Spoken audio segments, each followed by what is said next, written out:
I flew to Los Angeles without warning and found my daughter dying alone in intensive care. Her husband was celebrating on a yacht, so I left him penniless. An hour later, he lost his mind. I am Tobias King, 72 years old, and I used to be the kind of man who ate competitors for breakfast in the corporate world of Chicago.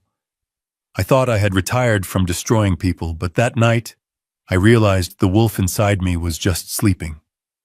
Before I tell you how I dismantled a man's life in 60 minutes, please like and subscribe to the channel and tell me in the comments which city you are watching from. I want to know how far this story of justice travels. The automatic doors of Cedars-Sinai Medical Center slid open with a hiss that sounded like a snake warning me of the poison waiting inside. I didn't stop at the front desk. I didn't ask for directions. My private security team had already pinged my daughter's location to my phone. I walked with the heavy, rapid strides of a man who knows he is racing against the Reaper himself. The air in the ICU was cold, sterile, and smelled of rubbing alcohol and despair. Room 402. That was the number that had been burning in my mind for the entire 4-hour flight. I pushed the door open, and my heart, a muscle I thought had hardened into stone after 40 years of mergers and acquisitions, shattered into a million jagged pieces. There she was, Amelia, my little girl. The only good thing I had ever produced in this world. She looked so small in that bed. Her skin was the color of old parchment, and she was hooked up to so many machines that I could barely see her face beneath the tubes and wires. The rhythmic beep of the cardiac monitor was the only sound in the room, a mechanical countdown that terrified me more than any bankruptcy ever could. But it wasn't what I saw that made my blood run cold. It was what I didn't see. The chair next to her bed. The vinyl recliner that hospitals provide for family members who refuse to leave. It was empty, pushed back against the wall, cold, dustless. There were no flowers. There was no coat thrown over the back of a chair. There was no half-drunk cup of coffee on the tray table. There was absolutely no sign that anyone had been there to hold her hand while she fought for her life. I stood there gripping the foot of the bed so hard my knuckles turned white. My daughter was dying, and she was doing it alone.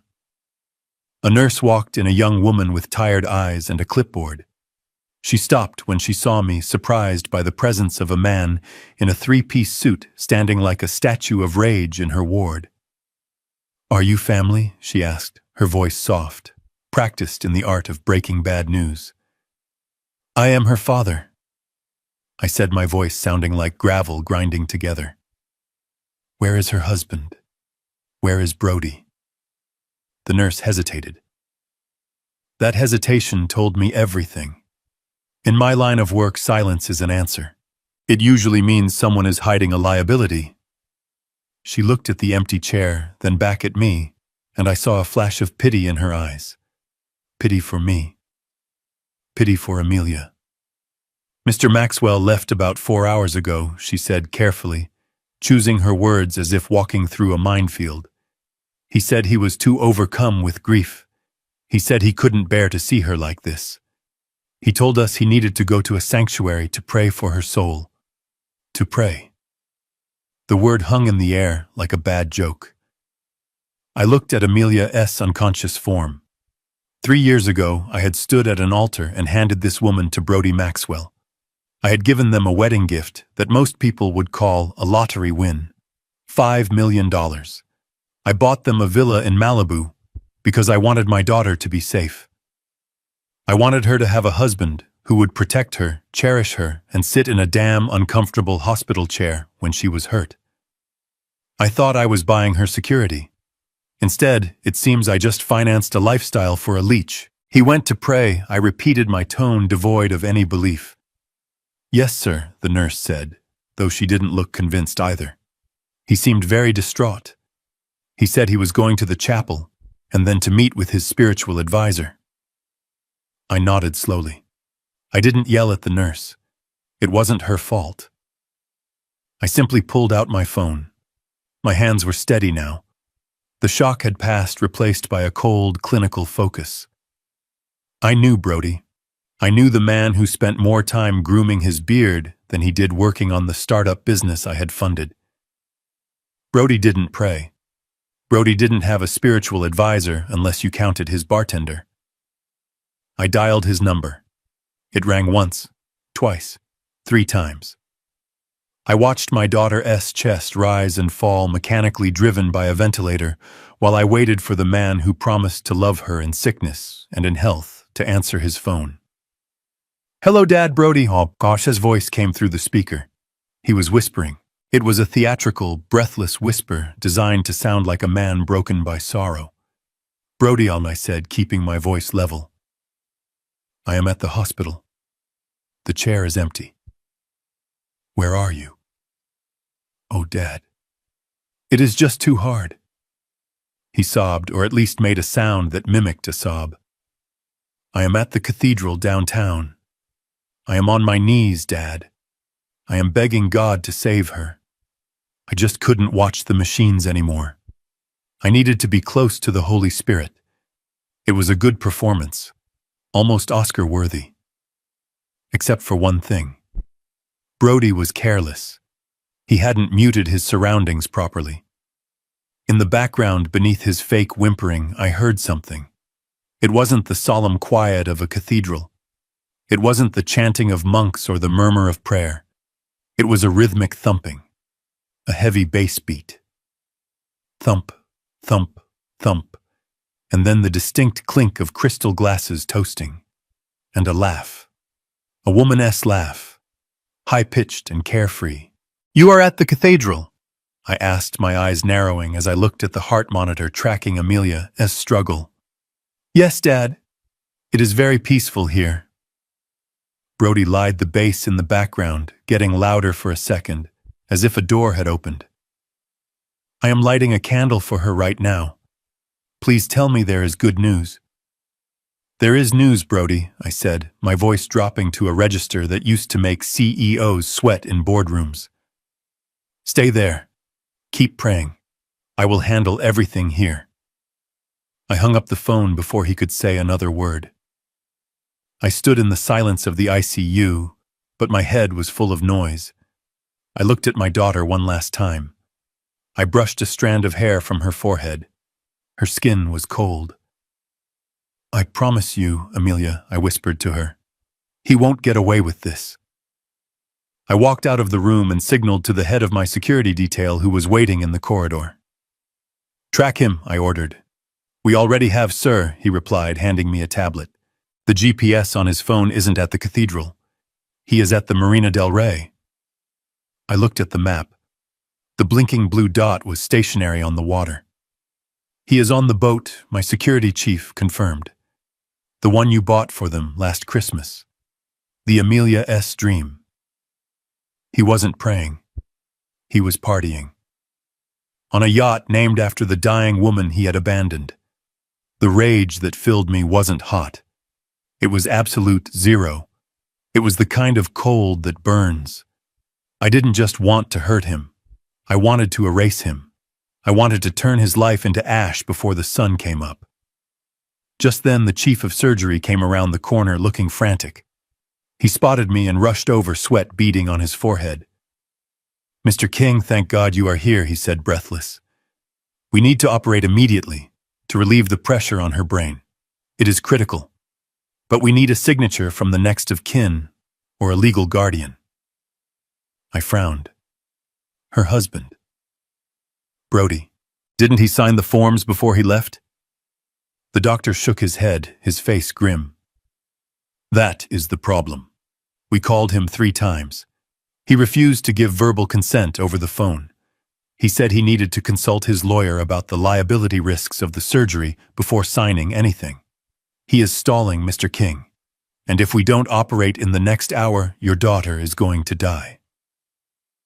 The world stopped. It wasn't just neglect. It wasn't just a party. He was stalling. He was letting the clock run out. He wanted her to die. I looked at the doctor. "Bring me the papers. I will sign everything. Do whatever you have to do to save her." As the doctor ran back to the nurse's station, I took out my phone again. But this time, I didn't call Brody. I called Harper, my personal attorney, a woman who was more shark than human. "Wake up, Harper," I said. "We have a situation. Activate the Omega Protocol. I want Brody Maxwell destitute by sunrise. I want his accounts frozen, his assets seized, and his debts called in. I am going to the marina. By the time I get there, I want to own the very deck he is standing on." This was not going to be a simple divorce. This was going to be an execution. And Brody Maxwell had no idea that the executioner was already on his way. I hung up the phone, and the silence in the ICU felt heavier than lead. Brody was praying, lighting candles, seeking solace in the Holy Spirit. The lies dripped from his mouth like cheap syrup. I didn't scream.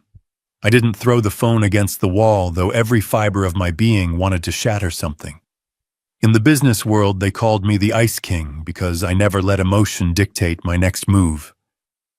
Rage is useful fuel, but a terrible driver.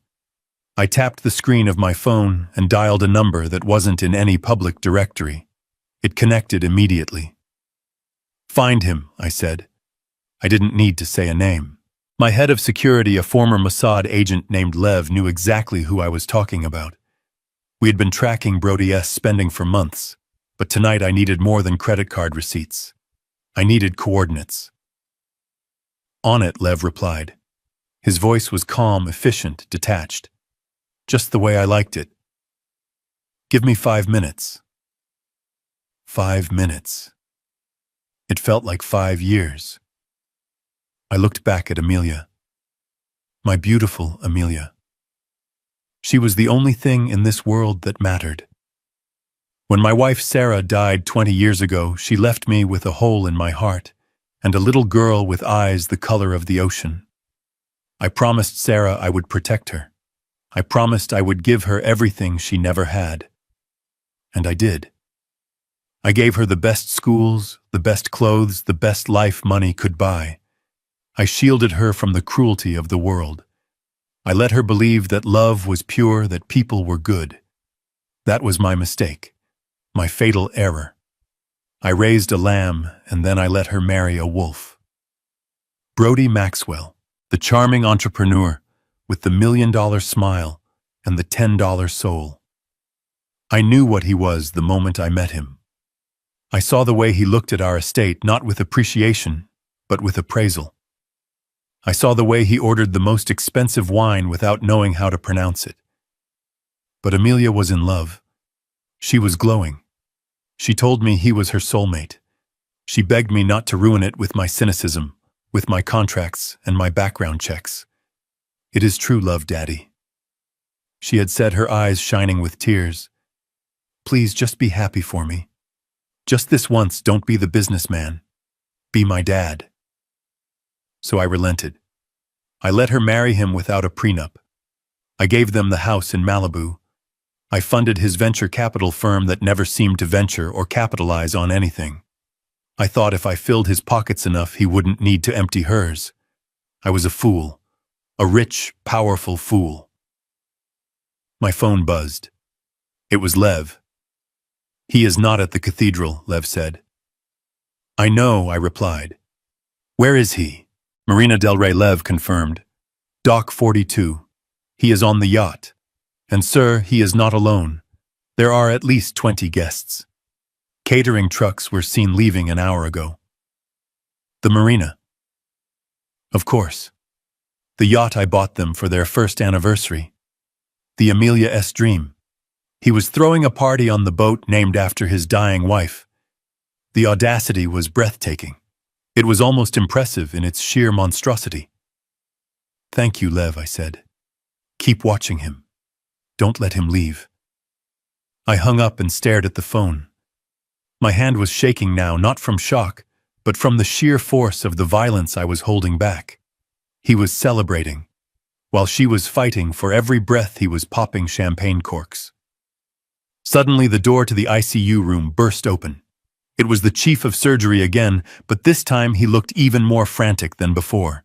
His face was pale, and there was a sheen of sweat on his upper lip. "Mr. King, we have a serious problem," he said, his voice tight. "What is it?" I asked, my heart hammering against my ribs. "Is she worse? She is critical," he said. "We need to relieve the intracranial pressure immediately. Every second we wait causes more irreversible damage. But we can't operate." "Why not?" I demanded. "I just told you to bring me the papers." "We can't accept your signature," the doctor said, looking miserable. "We just got off the phone with the hospital's legal department. Since she is married, her husband is the primary legal next of kin. Unless he is incapacitated or unreachable, his consent takes precedence. And Mr. Maxwell—" He paused and looked down at his clipboard as if he couldn't believe what he was reading. "Mr. Maxwell spoke to our legal team 10 minutes ago," he continued. "He explicitly stated that he does not give consent for the surgery yet. He claims he needs to review the liability waivers and consult his own attorney about the potential risks of the procedure. He said he is worried about the quality of care and doesn't want to make a rash decision." A rash decision. My daughter's brain was swelling inside her skull, and he was worried about a rash decision. "He is stalling," I said, the realization hitting me like a physical blow. "He isn't worried about the surgery. He is counting on the delay." The doctor nodded grimly. "In my professional opinion, yes, he is delaying, and if we wait for his lawyer to review the paperwork, it will be too late. She will be brain dead within the hour." The room spun.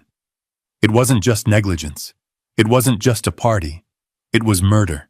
Passive, calculated, bureaucratic murder. He knew that if she died on the table, he might face questions. But if she died because the surgery was too risky, because he was just being a cautious husband, he would walk away with everything. The life insurance, the trust fund, the house, the yacht. He was gambling with her life, using the legal system as his weapon. He was betting that I would be too slow, too emotional to stop him. He didn't know who he was dealing with. He thought I was just a rich old man. He forgot how I got rich. "I didn't get here by following the rules," I said to the doctor. "I got here by rewriting them." I pulled out my phone again. This time I didn't call Brody. I called Harper, my attorney. She picked up on the first ring. "Tobias," she said, her voice sharp and alert. "What is happening?" "He is blocking the surgery." I said, my voice low and dangerous. "He is asserting his rights as next of kin to delay the procedure. He is trying to kill her, Harper." I heard the rapid clicking of a keyboard on the other end. "I am looking at the hospital's bylaws right now," Harper said. "We can file an emergency injunction. We can petition the court for emergency guardianship." "How long?" I asked. "Best case scenario," Harper said. 2 hours to get a judge on the line. Maybe 3 to get the order signed." "Too long," I said. "She has less than an hour." "Then we need leverage," Harper said. "We need to make him sign." "What do we have?" I looked out the window of the hospital room, towards the distant lights of the city, towards the marina. "We have everything," I said. Harper listened to me carefully. "I want you to buy the debt." "Which debt?" Harper asked. "All of it," I said. "I want you to buy the mortgage on the Malibu house. I want you to buy the loan on the yacht. I want you to buy his car note. I want you to find every cent he owes to anyone in this city, and I want you to own it." "Tobias, that will take time," Harper warned. "Not for you," I said. "You know the bankers. You know the sharks. Call in every favor I have ever done. Offer them double the value of the debt. Triple it. I don't care. Just get the paper. I want to be the only person Brody Maxwell owes money to in this world, and I want to call it all in tonight." I could hear the smile in Harper's voice. It was a cold, predatory smile. "Consider it done," she said. "I will have the papers in 20 minutes." I hung up. I turned to the doctor. "Get the operating room ready," I ordered. "But Mr. King, the legal department—" The doctor started to protest. Screw the legal department, I snapped. You prep the room. I am going to get that signature. I walked out of the ICU. I didn't run. Running is for people who are panicked. I wasn't panicked. I was on a mission. I walked past the nurses' station, past the security guards, past the weeping families in the waiting room. I walked out into the cool night air of Los Angeles. My driver was waiting at the curb. The marina, I said, as I got into the back of the black sedan. And step on it. As the car tore through the streets of LA, I looked at my phone.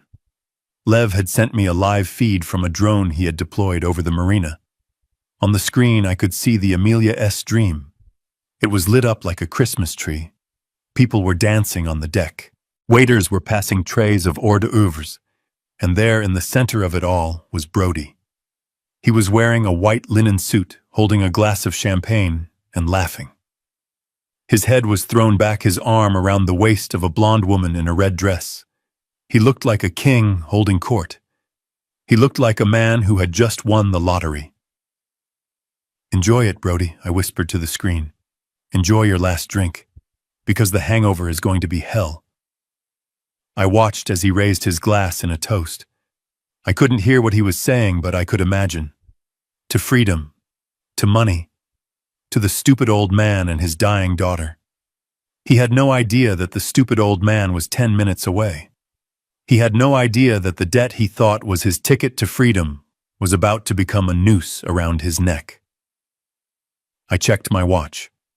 45 minutes left. 45 minutes to save my daughter. 45 minutes to destroy her husband. It was plenty of time. I grabbed the clipboard from the doctors, shaking hands. I didn't ask for permission. I didn't wait for the hospital legal team to finish their debate about liability and next of kin.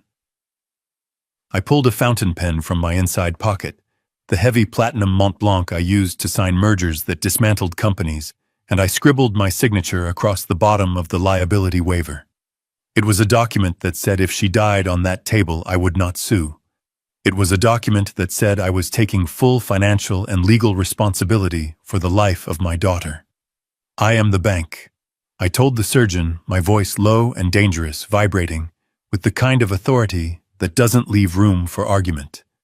I am the law in this room.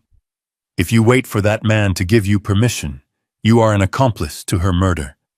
You operate now, or I will bury this hospital under so much litigation, your grandchildren will be paying the legal fees. The doctor looked into my eyes and saw something that scared him more than a malpractice lawsuit. He saw a father who had nothing left to lose. He nodded once, sharp and terrified, and ran back into the trauma bay, shouting orders to his team. I watched them wheel Amelia through the double doors. I saw the lights of the operating theater flicker on. I couldn't go in there. I couldn't hold the scalpel. My job in that building was done. Now I had work to do outside. I turned to the two men standing silently behind me. Lev S. Best operatives, ex-military. Stone-faced. No one gets in, I ordered, pointing at the swinging doors. Especially not her husband. If Brody Maxwell shows up here, if he tries to enter that room, if he even looks at the door, you stop him. Break his legs if you have to. But do not let him near her. Understood, sir, one of them said. I turned and walked out into the Los Angeles night. The air was cool, but my skin felt like it was burning. My driver held the door of the sedan open, and I slid into the leather seat. Marina del Rey, I said. The car surged forward, merging onto the freeway. I stared out the window at the blur of red taillights. Every minute that passed was a minute my daughter was being cut open, and a minute her husband was celebrating her demise. The drive felt like an eternity, but also like a blink of an eye. When we pulled up to the private dock, the smell of the ocean hit me, mixed with the smell of diesel and money. And there it was. The Amelia S. Dream. The 70-foot azimuth yacht I had paid for 3 years ago. I remembered the day I signed the check. Amelia had been so happy. She had smashed the champagne bottle against the hull, laughing, while Brody stood beside her wearing a Captain S hat, that looked ridiculous on him. Now that same vessel was a crime scene in my eyes. It was lit up like a floating nightclub. Blue and purple underlights made the water around the hull glow with an artificial toxic radiance. The bass from the speakers was so loud I could feel it vibrating in the wooden planks of the pier under my feet. It wasn't just music.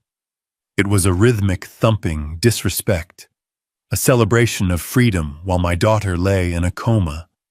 I didn't storm the gangway. I didn't scream his name. That is what a weak man would do. A weak man makes a scene.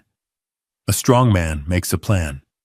I stood in the shadows of the Harbor Master S office, shielded by the darkness, and raised the high-powered binoculars my security chief handed me. The lenses cut through the night, turning the chaotic party into a clear, sharp image. I saw them on the upper deck. There were about 20 people. Hangers-on. Parasites. The kind of people who smell money and swarm like flies. And in the center of them was Brody. He was wearing a white linen suit unbuttoned to the sternum. He looked like a man without a care in the world. He was holding a magnum of vintage champagne, pouring it not into glasses, but onto the deck, laughing as the expensive liquid foamed over the teak wood. He wasn't checking his phone. He wasn't looking at his watch. He wasn't worried. He looked relieved. And then I saw her. The woman from the drone feed. Cassidy. She was hanging off his arm, whispering something in his ear that made him throw his head back in delight. She was wearing a red dress that was barely there.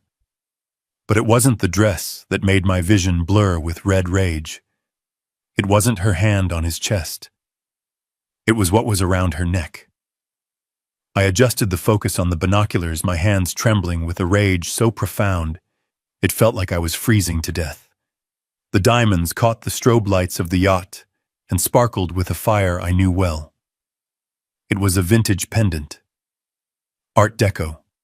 Platinum and diamond. My wife Sarah had worn that necklace on our wedding day 40 years ago. It was the last thing I gave her before she died. I had given it to Amelia on her 18th birthday. She never took it off. She said it made her feel like her mother was still with her. She said it was her talisman. And now, while Amelia lay with her skull cut open in a sterile room miles away, that necklace was draped around the neck of a gold-digging mistress. He had taken it from her. He must have taken it before she went to the hospital. Or maybe she had left it on the dresser and he had stolen it. It didn't matter how. What mattered was that he had looted the body before it was even cold. He was parading his trophy on the neck of another woman. That was the moment the last shred of mercy evaporated from my soul. I lowered the binoculars. My hand went to my pocket. I could have called the police. I could have had them raid the boat for noise, for drugs, for public indecency. I knew there was cocaine on that boat. I could see the way they were grinding their jaws. But the police have rules. The police have procedures. If I called the cops, Brody would be arrested. He would call a lawyer. He would post bail within an hour. He would spin a story about grief and stress. He would play the victim. No. I didn't want him arrested. Arrest is temporary. I wanted him erased. I wanted him to wake up in a world where he didn't exist. I wanted to strip him of every layer of protection he thought he had until he was naked and shivering in the cold, just like he left my daughter. I dialed Harper. She answered on the first ring. "We are ready on this end, Tobias," she said. Her voice was sharp, precise. "Execute Omega Protocol," I said. My voice was calm, terrifyingly calm. "Are you sure?" Harper asked. "This is the nuclear option, Tobias. We are talking about total asset seizure. We are talking about calling in debts that will bankrupt him 3 times over. Once we push this button, there is no going back. We are scorching the earth." I looked through the binoculars one last time. I saw Brody kiss the woman. I saw the diamonds flash on her neck. Sarah S. diamonds. "Look at the live feed, Harper," I said. "Look at her neck." There was a silence on the line as she checked the surveillance stream my team was broadcasting. I heard a sharp intake of breath. "Is that Sarah's necklace?" she whispered. "Yes," I said. "It is." There was a pause, a shift in the air. Harper had known Sarah. She had been at our wedding. "Burn him," Harper said. Her voice was cold as steel. "I am executing the buy orders now." "Good," I said. "I want him penniless before the sun comes up. I want the clothes on his back to be the only thing he owns. I want his credit cards to turn into plastic scrap. I want his car repossessed while he is looking at it. And Harper makes sure the tow trucks are waiting at the end of the dock." "Consider it done," she said. "The banks are processing the transfer. You own his debt in 5 minutes." I hung up the phone and watched the party. They were dancing. They were drinking. They were celebrating the death of my daughter. "Dance while you can, Brody," I whispered to the cold night air. "Because the music is about to stop. And when it does, you are going to find out that you don't own the floor you are standing on. You don't own the champagne you are drinking. You don't even own the name on the back of the boat." I turned to my security chief. "Get the launch ready," I said. "We are going to pay them a visit." "But not yet. Let him finish his drink. I want him to be holding an empty glass when I take his life away." I turned my back on the neon glow of the yacht party and the thumping bass that vibrated in my chest like a second angry heartbeat. Harper had her orders. The financial demolition of Brody Maxwell had begun. But while she was stripping him of his assets, I needed to strip him of his cover story. I needed to know exactly how my daughter ended up at the bottom of a staircase with her skull fractured. My driver got me back to Cedars-Sinai in record time. The hospital was quieter now, the late-night lull before the dawn shift. I walked past the waiting room where families slept in uncomfortable chairs and headed straight for the nurses' station outside the operating theater. The surgery was still underway. The red light above the double doors was a constant unblinking eye staring me down. I found the intake administrator, a tired woman typing reports behind a glass partition. I didn't ask nicely. I didn't wait for her to acknowledge me. I placed my hand flat on the counter. "I want the intake report for Amelia King," I said. My voice wasn't loud, but it carried the weight of a man who could buy the building. "I want the paramedics' notes. I want the initial attending physician ACS assessment. And I want the photos taken when she arrived." She started to recite the privacy laws. She started to tell me about HIPAA regulations and patient confidentiality. I cut her off. "My daughter is having her skull opened up 10 feet away," I said, leaning in close. "Her husband is currently incapacitated. I am the power of attorney. I am the checkbook that keeps this wing funded.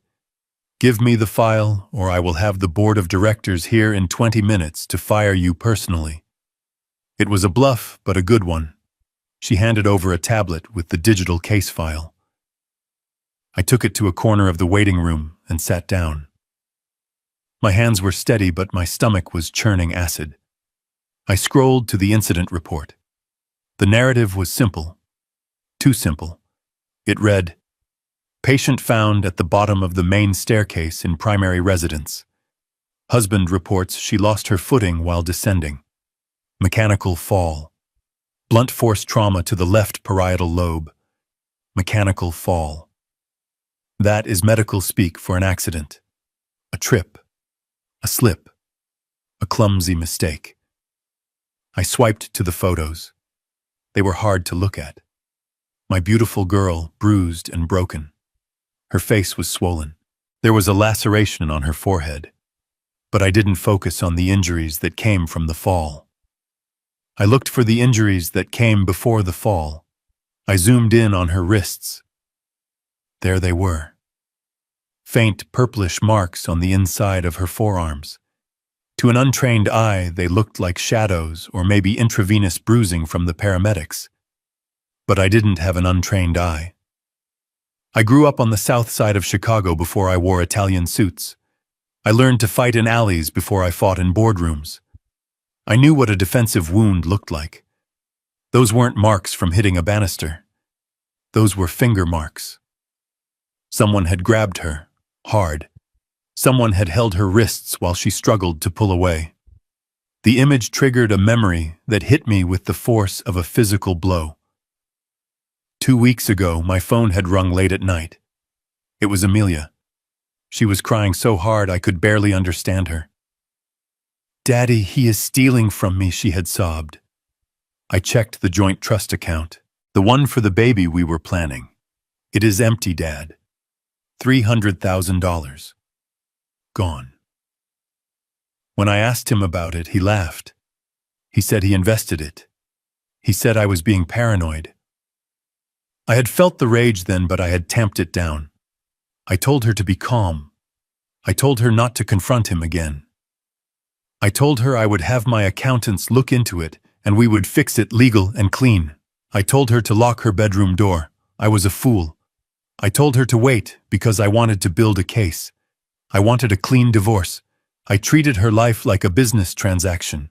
And because I waited, because I didn't fly out there that very night, she was lying on an operating table. He didn't just steal the money. He realized she knew.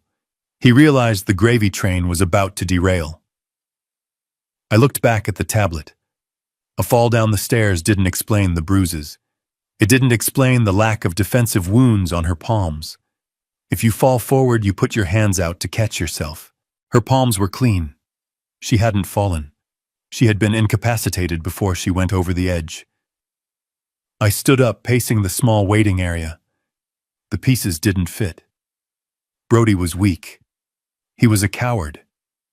He wouldn't have the stomach to beat her into submission.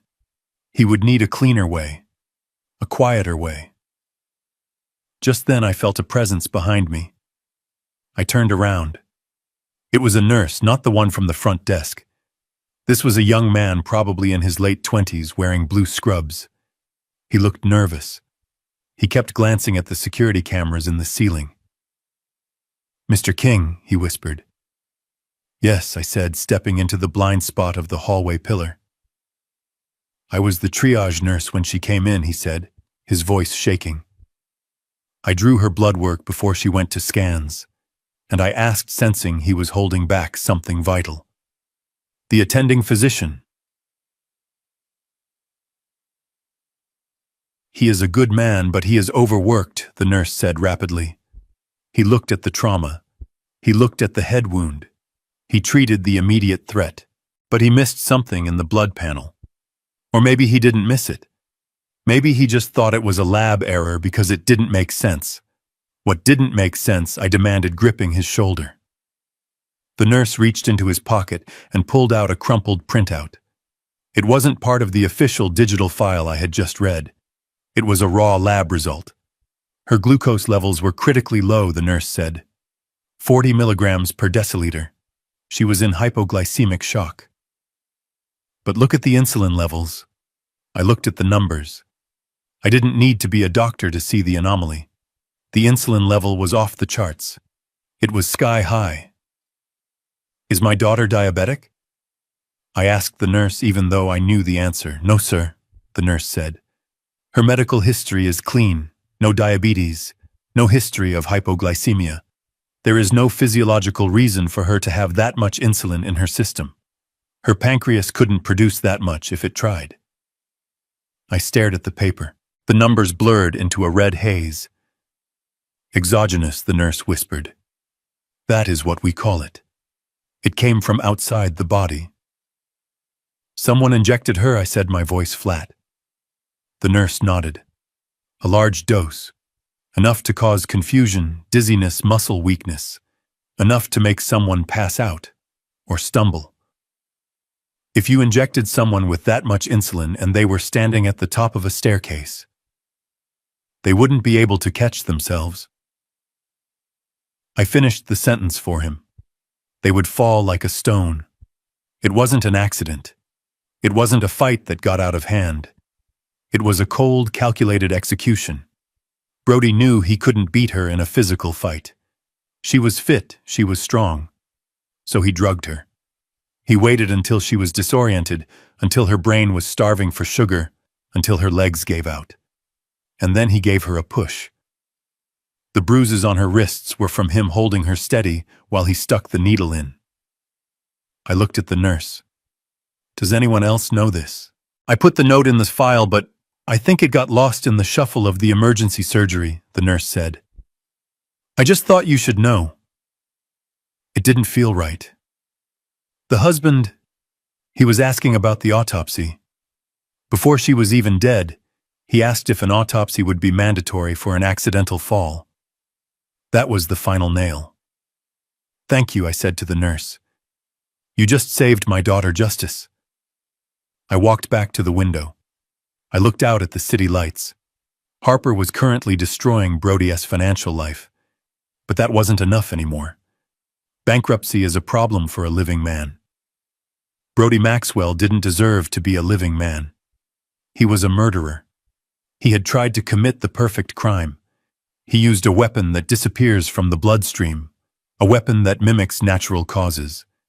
He thought he was smart. He thought he was the wolf, but he forgot one thing.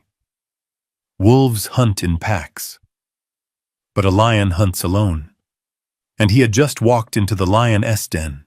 I took a picture of the lab report and sent it to my private server, encrypted and secure. Then I texted Harper. Change of plans. Do not just bankrupt him. Trap him. I needed him to come to the hospital. I needed him to walk into this room thinking he had won. I needed to see the light go out of his eyes when he realized that I knew everything. The surgery doors opened. The doctor came out looking exhausted. Mr. King, he said. I turned slowly. The grief was gone. The fear was gone. There was only the mission. Is she alive? I asked. She is, the doctor said. We stopped the bleeding. She is in a coma, but she is alive. Good, I said. Keep her alive, because her husband is coming to visit. And I want her to hear him scream. My phone vibrated in my hand, cutting through the sterile silence of the waiting room like a drill. It was Harper. I answered immediately. My eyes never leaving the red light above the operating theater doors, where surgeons were currently trying to repair the damage my son-in-law had caused. Report? I said, my voice flat. It is worse than we thought, Tobias, Harper said, her voice lacking its usual composure. I pulled his credit file. I pulled the property records. Tobias, the Malibu house is leveraged. That is impossible, I snapped. I paid cash for that estate. $5 million. The deed is clear. It was clear, Harper corrected, until 6 months ago. Brody took out a hard money loan against the property. Since his name is on the title as a joint tenant with right of survivorship, he didn't need Amelia's signature for a loan up to 50% of the value. He borrowed $3 million, Tobias. $3 million. I felt a vein in my temple throb. I had given them that house as a sanctuary, a fortress against the world, and he had turned it into an ATM. Where is the money? I asked, though I already suspected the answer. Gone, Harper said. I traced the transfers. He moved it all into offshore crypto exchanges. He was gambling, Tobias. He was betting on altcoins and futures. He lost it all. Every cent. The lender has already sent a notice of default. They were going to foreclose next week. The pieces of the puzzle slammed together with a deafening click. The insulin. The fall. The delay in calling 911. The delay in signing the surgical consent forms. It wasn't just about getting rid of a wife he didn't love. It was about survival. He was drowning. He was days away from being homeless, from being exposed as a fraud who had squandered a fortune. He needed a bailout. Did he have insurance? I asked, my voice dropping to a whisper. Harper sighed. That is the final nail, Tobias. He took out a term life policy on Amelia 30 days ago. $10 million. with a double indemnity clause for accidental death. If she dies from a fall down the stairs, he gets $20 million tax-free. $20 million. That was the price tag he put on my daughter's life. He was going to use her blood money to pay off his gambling debts and buy himself a new life with his mistress. It was so simple, so crude, so utterly devoid of humanity. He isn't grieving, Harper, I said. He is waiting for a wire transfer. What do you want to do? Harper asked. We can freeze the insurance payout. We can tie it up in probate for years. No, I said. That is defense. I want to play offense. Who holds the note on the Malibu house? A private equity firm in Nevada, Harper replied. Silver State Lending. They are sharks, Tobias. They charge 12% interest, and they don't negotiate. I almost laughed. Sharks. They thought they were sharks. Buy it, I ordered. What Harper asked. Buy the note, I said. Call Silver State. Offer them full face value plus 10% for the paper. Do it right now. I want to be the holder of the mortgage. I want to own the debt on that house. Tobias, that is $3.3 million, Harper warned. You are throwing good money after bad. The house might not even be worth that much in this market. I don't care about the real estate, I snarled. I care about the leverage. If I own the note, I can call the loan. I can accelerate the debt. I can foreclose tonight. What about the yacht? Financed, Harper said. Marine lender in Florida. He owes $2 million on it. He hasn't made a payment in 4 months. They have a repossession order out, but they haven't been able to locate the vessel. Buy that too, I said. Buy it all, Harper. I want you to buy every single debt Brody Maxwell has. His credit cards, his car loans, his personal lines of credit. I don't care if he owes money to his bookie. You find the marker and you buy it. I paused, taking a breath that tasted of antiseptic and vengeance. By the time he steps off that boat, I want to be the only person in the world he owes money to. I want to own the shirt on his back. I want to own the air he breathes. I understand, Harper said, her voice shifting from lawyer to executioner. I am making the calls now. Give me 30 minutes. 30 minutes. That was all it took for me. My company, King Capital, didn't just merge businesses. We bought distressed debt. We bought the financial souls of failing empires and decided who lived and who died. This was my playground. Brody thought he was playing 4D chess because he knew how to open a crypto wallet. He didn't realize he was playing against the man who wrote the rulebook on hostile takeovers. I hung up the phone. I looked at the lab report in my hand. The insulin levels, the proof of murder, and now the financial motive. The picture was complete. Just then my phone chimed. A text message. I looked down. It was Brody. Daddy, the text read. The doctor called me. He said the situation is critical. He said she might not make it through the night. I am coming back now. I am so scared. Please tell me she is going to be okay. I can't live without her. I stared at the screen. The audacity was nauseating. He was still playing the role. He was setting the stage for his grand entrance as the grieving widower. He was coming to the hospital not to hold her hand, but to ensure she died. He needed to be there when the monitor flatlined, so he could perform his grief for the doctors, so he could sign the death certificate, so he could collect his $20 million. He was scared, all right. He wasn't scared of losing her. He was scared of the foreclosure notice arriving before the insurance check. I typed a reply, my thumbs moving slowly and deliberately. Come to the hospital, Brody. We need to talk. I didn't tell him she was stable. I didn't tell him I knew about the insulin. I didn't tell him I just bought his house out from under him. I needed him here. I needed him to walk into this trap willingly. I put the phone in my pocket. I walked over to the window and looked down at the street. I imagined him scrambling off the yacht, telling his mistress to wait, putting on his sad face, rehearsing his tears in the back of an Uber. He thought he was running toward a payday. He didn't know he was running toward a buzzsaw. Harper sent me a confirmation text 3 minutes later. Malibu note acquired. Yacht note acquired. We are the lien holder. Default notices are being drafted. It was done. Technically, Brody Maxwell was now living in my house, sailing on my boat, and driving a car that belonged to me. He was destitute.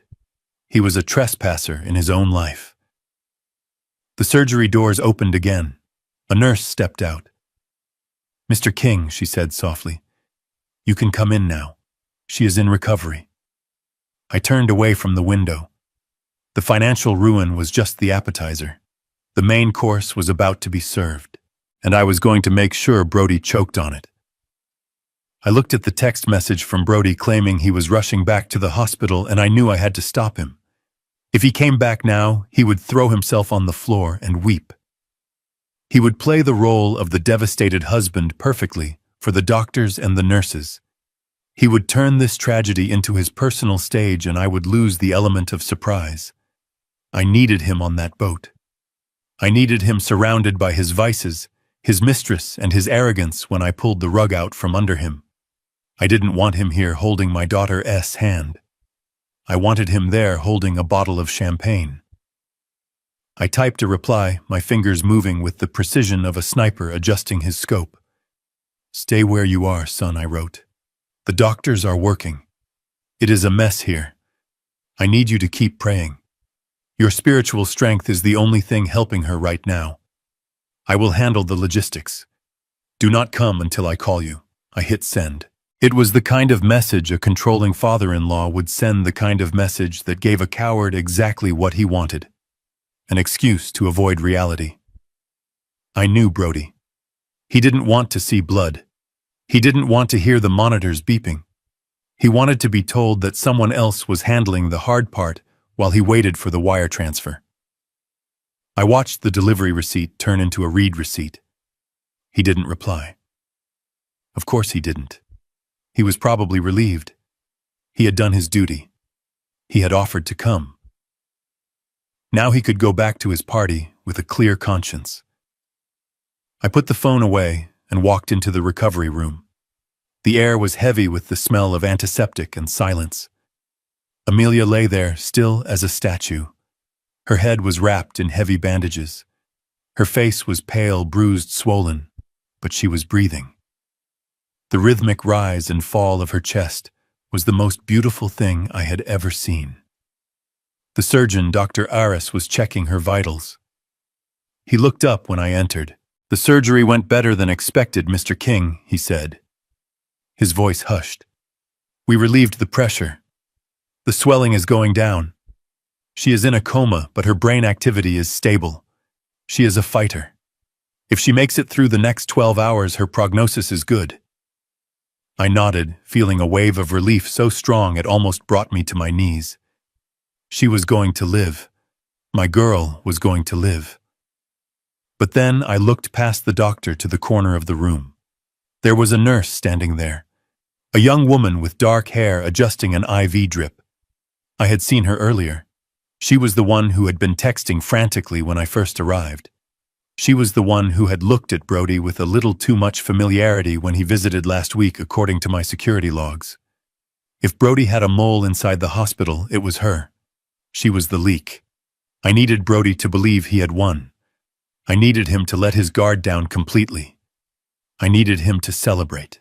I walked over to the bed and took Amelia's cold hand in mine. I leaned in close to the doctor, but I pitched my voice just loud enough for the nurse in the corner to hear.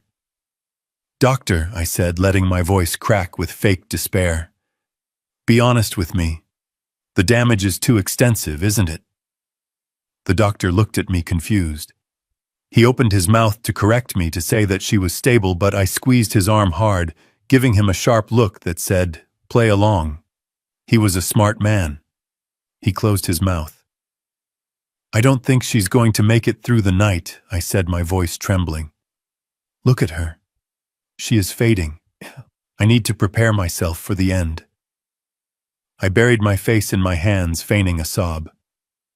"I am so sorry, Mr. King," the doctor said, catching on slowly, though he clearly didn't understand my game.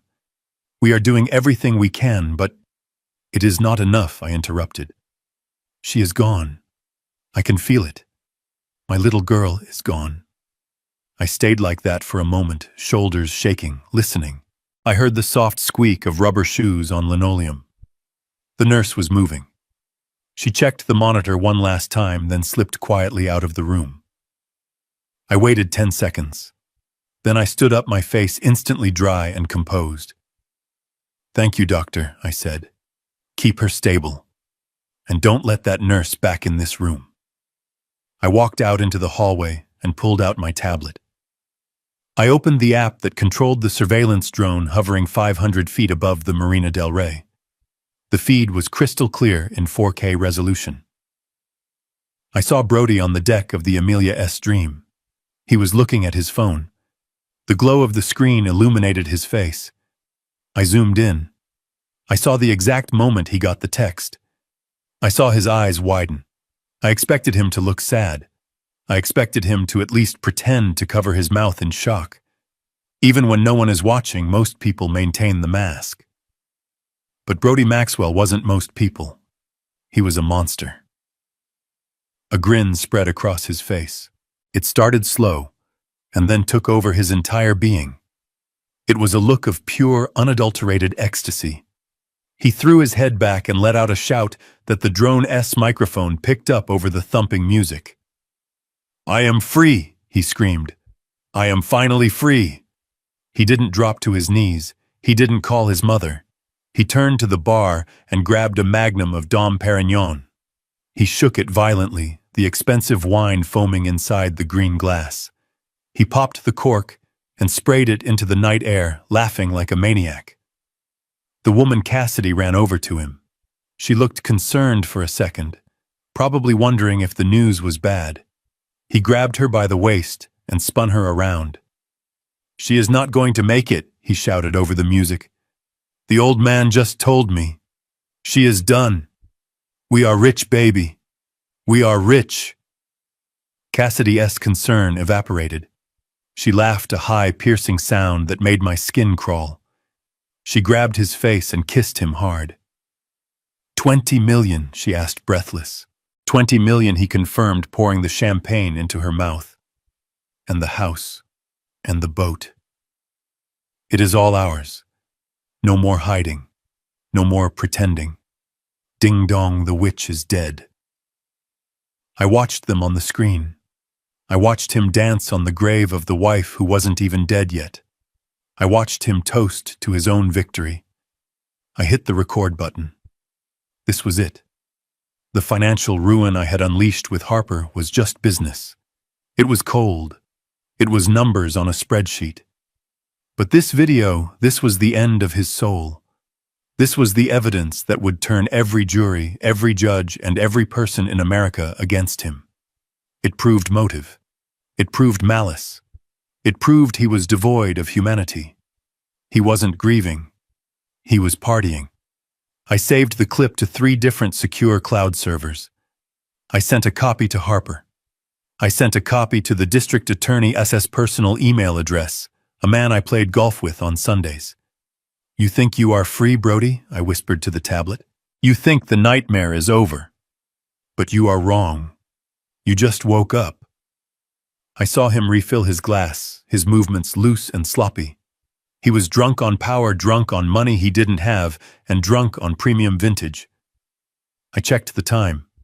The tow trucks would be arriving at the marina gates in 10 minutes. The bank notifications would start hitting his phone in 15. I picked up my phone and texted Harper one word. Now. I wanted to be there when the music stopped.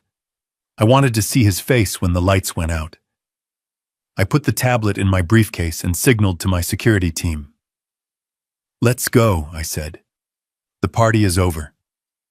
As we walked to the car, I replayed the video in my head. "I am free." Those were his words.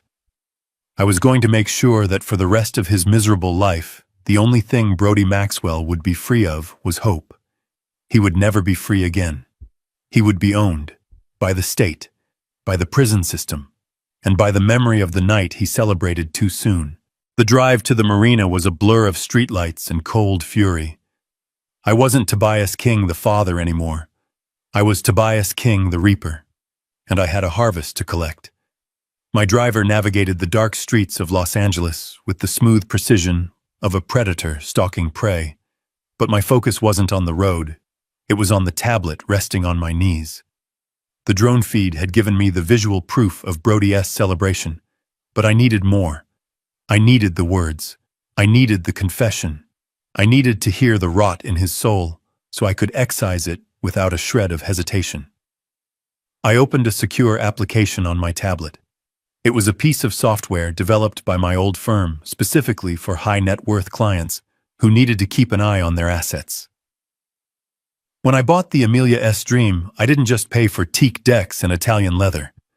I paid for a state-of-the-art security system with internal cameras and microphones in every room except the bathrooms. Brody didn't know about the remote access codes. He thought the security panel in the captain's quarters was the only control. He was wrong. I had the master key. I always kept the master key. I tapped the screen and the feed switched from the aerial drone view to the interior cameras. The main salon was empty save for a few empty bottles rolling on the floor. I switched to the aft deck. Empty. I switched to the master stateroom. There they were. Brody and the woman Cassidy. They had moved the party inside away from the wind, but not away from my eyes. They were sitting on the edge of the king-sized bed, the bed that was supposed to be my daughter's sanctuary. Brody was refilling their glasses, his movements loose and sloppy, the adrenaline of his perceived victory mixing with the alcohol. I turned up the volume on my tablet. The audio was crystal clear. "Baby, you should have seen the old man's text," Cassidy said, her voice slurring slightly. She kicked off her heels and curled her legs under her. He sounded so pathetic. "Stay where you are, son. Keep praying." Brody laughed, that same high-pitched cackle I had heard earlier. "He thinks he is in charge. He thinks he is protecting me from the trauma. If he only knew. He is going to be so surprised when he finds out you are the sole beneficiary," Cassidy giggled, running a hand through Brody's hair. "Do you think he will try to fight it?" "Let him fight," Brody sneered. "The policy is ironclad. Accidental death, no prenup on the life insurance, and the house title is in my name too. He can sue me all he wants. By the time the lawyers are done, we will be living on a beach in Saint-Tropez." I watched them, my blood running cold. They were already spending the money. They were already planning their escape. "Hey," Cassidy said, pouting slightly. "Speaking of spending, when that witch finally kicks the bucket, you promised me something. Remember?" Brody leaned in, kissing her neck. "I promised you the world, babe. You promised me a Porsche." Cassidy corrected him, pulling back to look him in the eye. "A 911 Turbo S in chalk gray. You said when we pulled this off I could have whatever I wanted." I zoomed in on Cassidy's face. The resolution was high enough to see the pores on her skin. And then it hit me. The recognition slammed into me like a freight train. I knew that face. I knew that voice. It wasn't from a club. It wasn't from a socialite magazine. I had seen her in my daughter's kitchen 2 months ago. She wasn't wearing a red dress then. She was wearing scrubs. Cassidy wasn't just a mistress. She was the private nurse Brody had hired to help Amelia when she started feeling fatigued. Brody had told me Amelia was having trouble sleeping, that she was stressed, and he wanted a professional to monitor her diet and vitals. He had introduced Cassidy as a top-tier wellness consultant. My God. I felt bile rise in my throat. We had invited the killer into the house. We had paid her salary. The insulin. The low glucose levels. It all made sense now. Brody didn't inject her. He didn't have the medical knowledge to know exactly how much to use to incapacitate her without killing her instantly. Cassidy did. She was the one who administered the daily vitamins. She was the one who prepared Amelia's smoothies. She had been poisoning my daughter slowly, methodically, right under our noses. And now she was asking for a Porsche as a reward for a job well done. Brody laughed and grabbed Cassidy's hand, kissing her knuckles. A Porsche, he scoffed. Babe, with $10 million in cash and another 10 in assets, I won't just buy you a Porsche. I will buy you the whole damn dealership. You earned it. You were perfect. The way you handled the dosage tonight. Surgical. There it was. The confession. Recorded in high-definition audio and video, stored securely on my private cloud. He had just admitted to the conspiracy. He had just confirmed that Cassidy was the executioner. My hand tightened around the tablet until the screen warped slightly under the pressure. They were monsters. They weren't just greedy. They were evil. They had turned care into a weapon. They had turned trust into a murder weapon. But just as the rage threatened to blind me, my other phone buzzed on the seat beside me. It was a single notification, a green light in the darkness. I picked it up. It was a secure message from the bank. Transaction complete. Debt acquisition finalized. Transfer of ownership recorded. I let out a breath I didn't know I was holding. The air in the car suddenly felt cleaner. The suffocating weight of helplessness vanished, replaced by the cold, hard weight of ownership. I opened the attachment. It was a list. A beautiful, devastating list of everything Brody Maxwell owed. I owned the mortgage on the Malibu mansion, $3.2 million. I owned the marine loan on the Amelia's Dream, $2.1 million. I owned the lease on his Range Rover. I owned his personal credit card debt, which was staggering nearly $400,000 across 6 cards. I even owned a personal loan he had taken out from a shady hard money lender in Vegas, a debt Harper had miraculously tracked down and purchased for cents on the dollar. Total liability, $6.1 million. Brody Maxwell didn't have $6 million. He didn't have $6,000. He was banking on $20 million of blood money that was never going to come. I looked back at the tablet screen. Brody was pouring more champagne, oblivious to the fact that the ground beneath his feet had just shifted tectonically. He thought he was the king of the world. He thought he was celebrating on his yacht, in his master stateroom. He was wrong. He was celebrating on my yacht. He was drinking my champagne.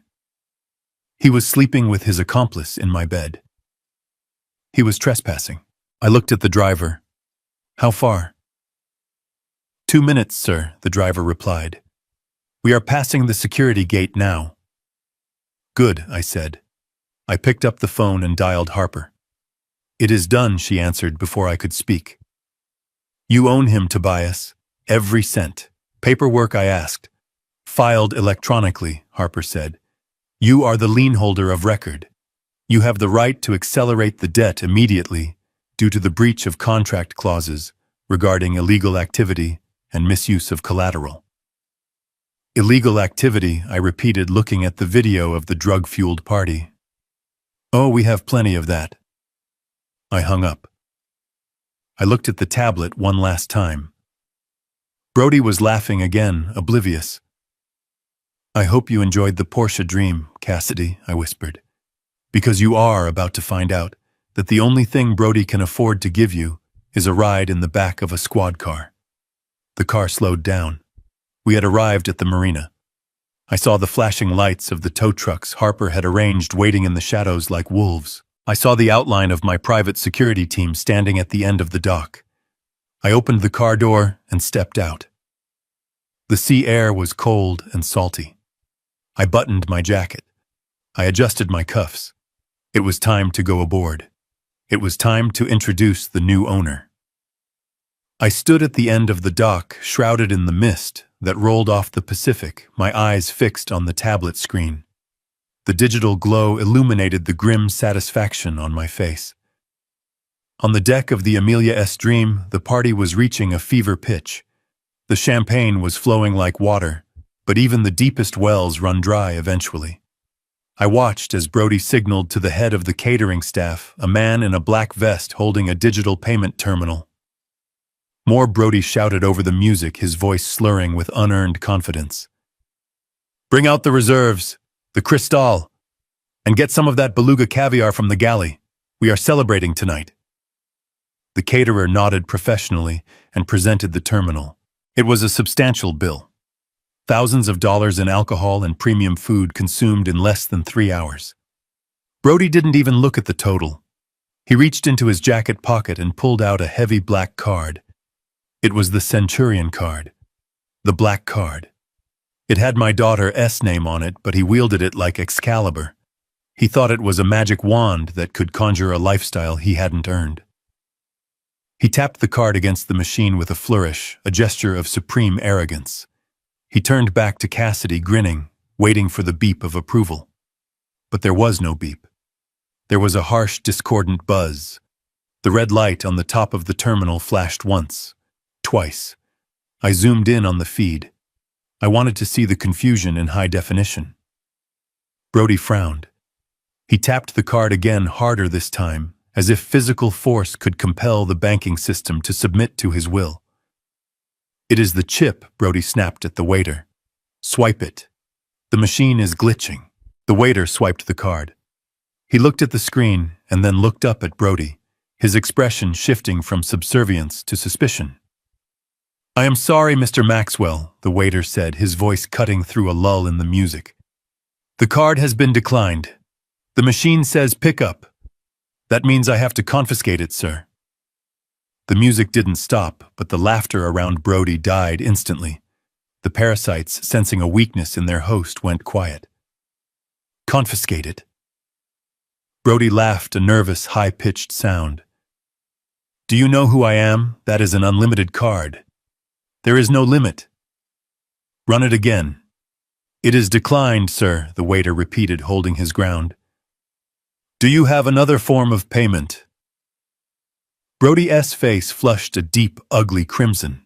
He dug into his wallet. He pulled out his personal platinum Visa, then his gold card, then a debit card from a local credit union.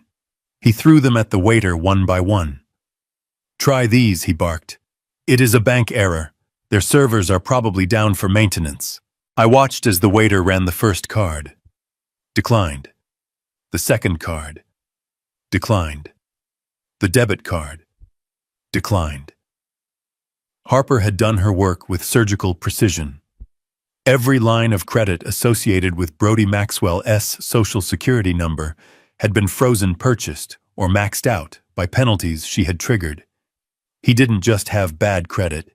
He had no credit. He was financially radioactive. Brody was sweating now. I could see the sheen on his forehead, glistening under the deck lights.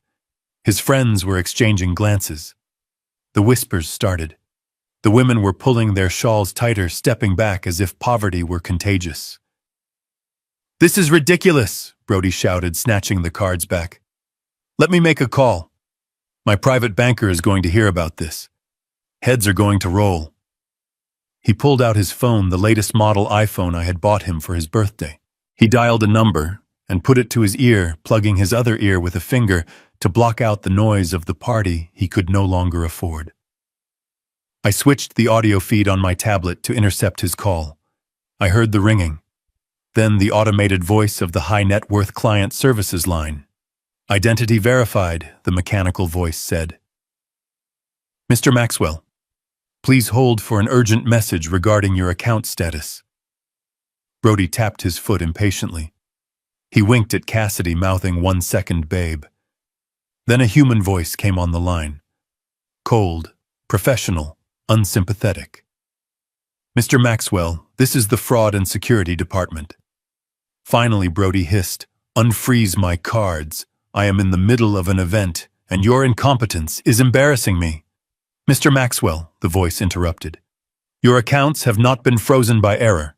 They have been locked pursuant to an emergency request by the primary account holder's legal guardian." Brody froze. Guardian.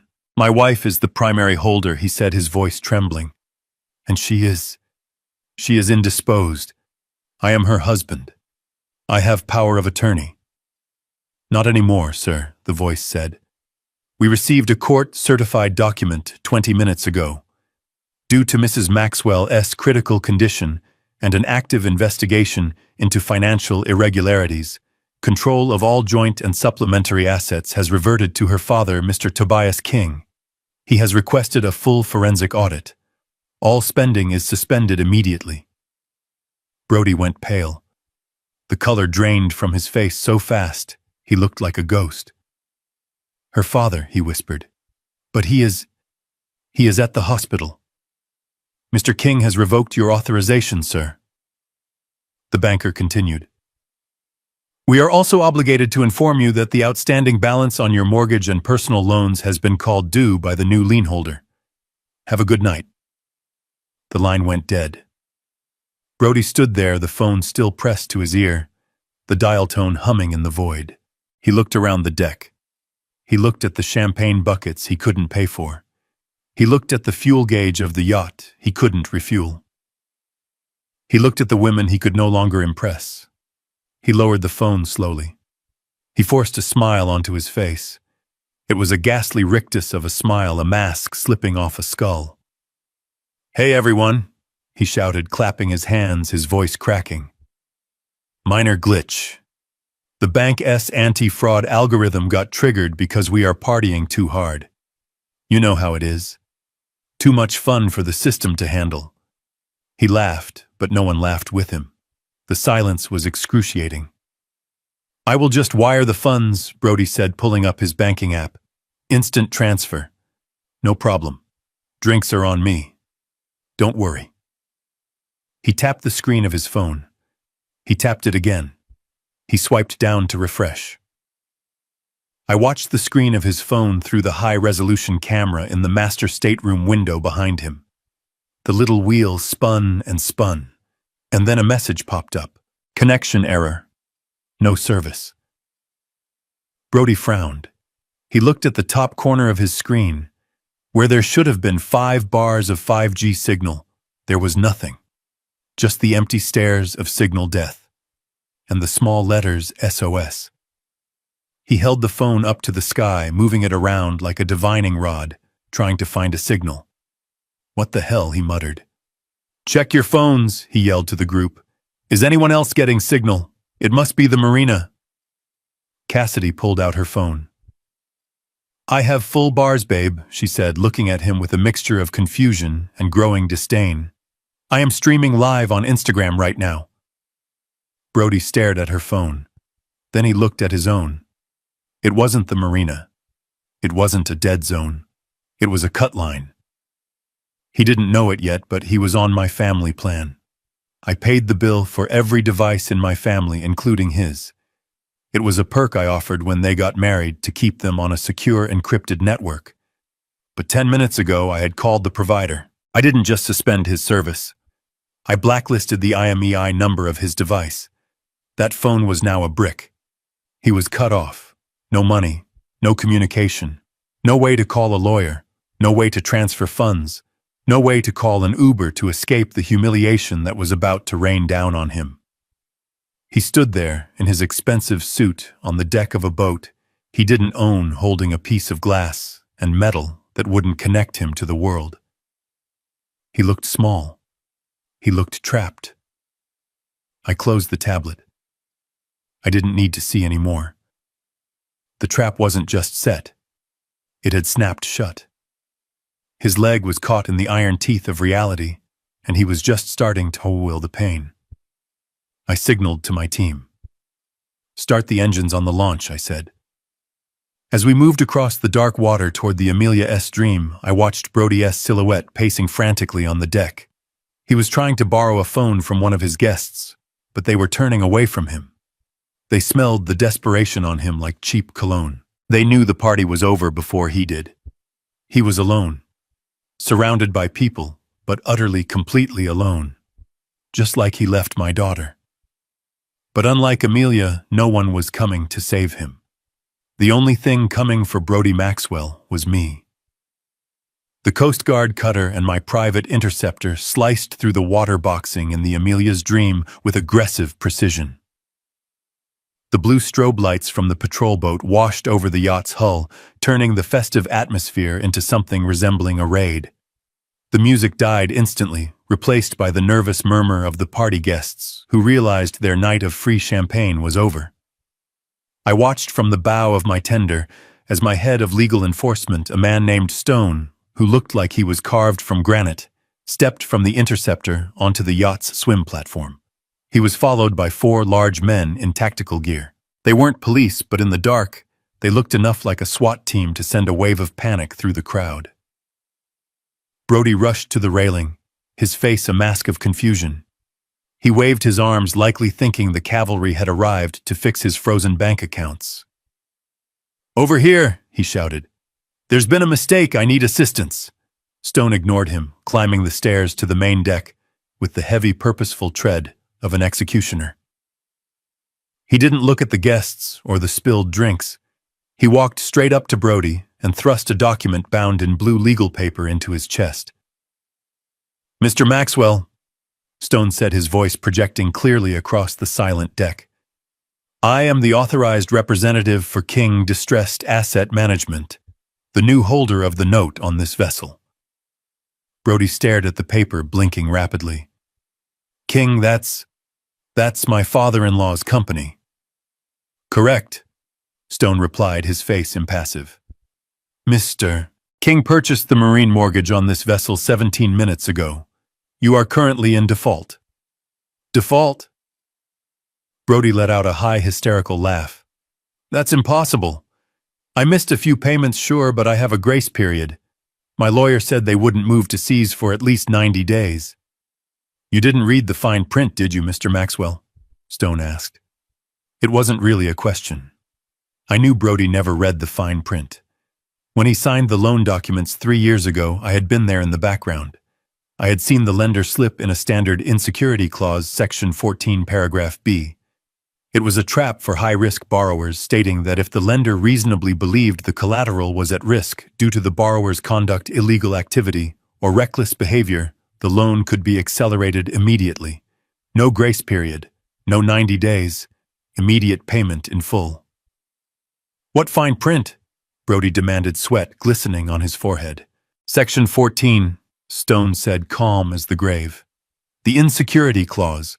We have evidence that this vessel is being used to facilitate illegal narcotics distribution and is currently under the command of an intoxicated operator. Furthermore, the borrower has attempted to use the vessel's equity to secure unauthorized gambling debts. This constitutes a material breach." "Narcotics," Brody sputtered. "That's ridiculous. We're just having a party." Stone motioned to one of his men, who shone a high-powered flashlight onto a glass table near the jacuzzi. The beam illuminated lines of white powder and a rolled-up $100 bill.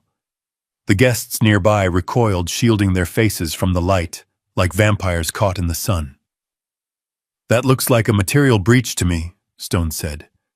"The loan is called Mr. Maxwell. The total outstanding balance is $2,140,000. Unless you can produce a cashier's check for that amount right now, we are taking possession of the ship." Brody looked at the check. He looked at his dead phone. He looked at his frozen credit cards. The reality of his situation crashed down on him. He wasn't the captain anymore. He was a trespasser. "You can't do this," he screamed, his voice cracking. "This is my boat. My name is on the hull. My wife is dying, you heartless bastards. You can't kick me off my own boat while my wife is dying." It was the wrong thing to say. A ripple of disgust went through the crowd. Even these parasites, people who lived for free drinks and clout, had a line. Hearing him use his dying wife as a shield to save his party boat crossed it. Stone stepped closer, invading Brody's personal space. "Your wife is the reason we are here," Stone said, his voice dropping to a menacing growl. "The primary borrower is Amelia King. You are just a guarantor, and since you have failed to protect the asset, we are relieving you of command." You have 5 minutes to vacate the vessel. Anything left on board after that becomes the property of the lien holder."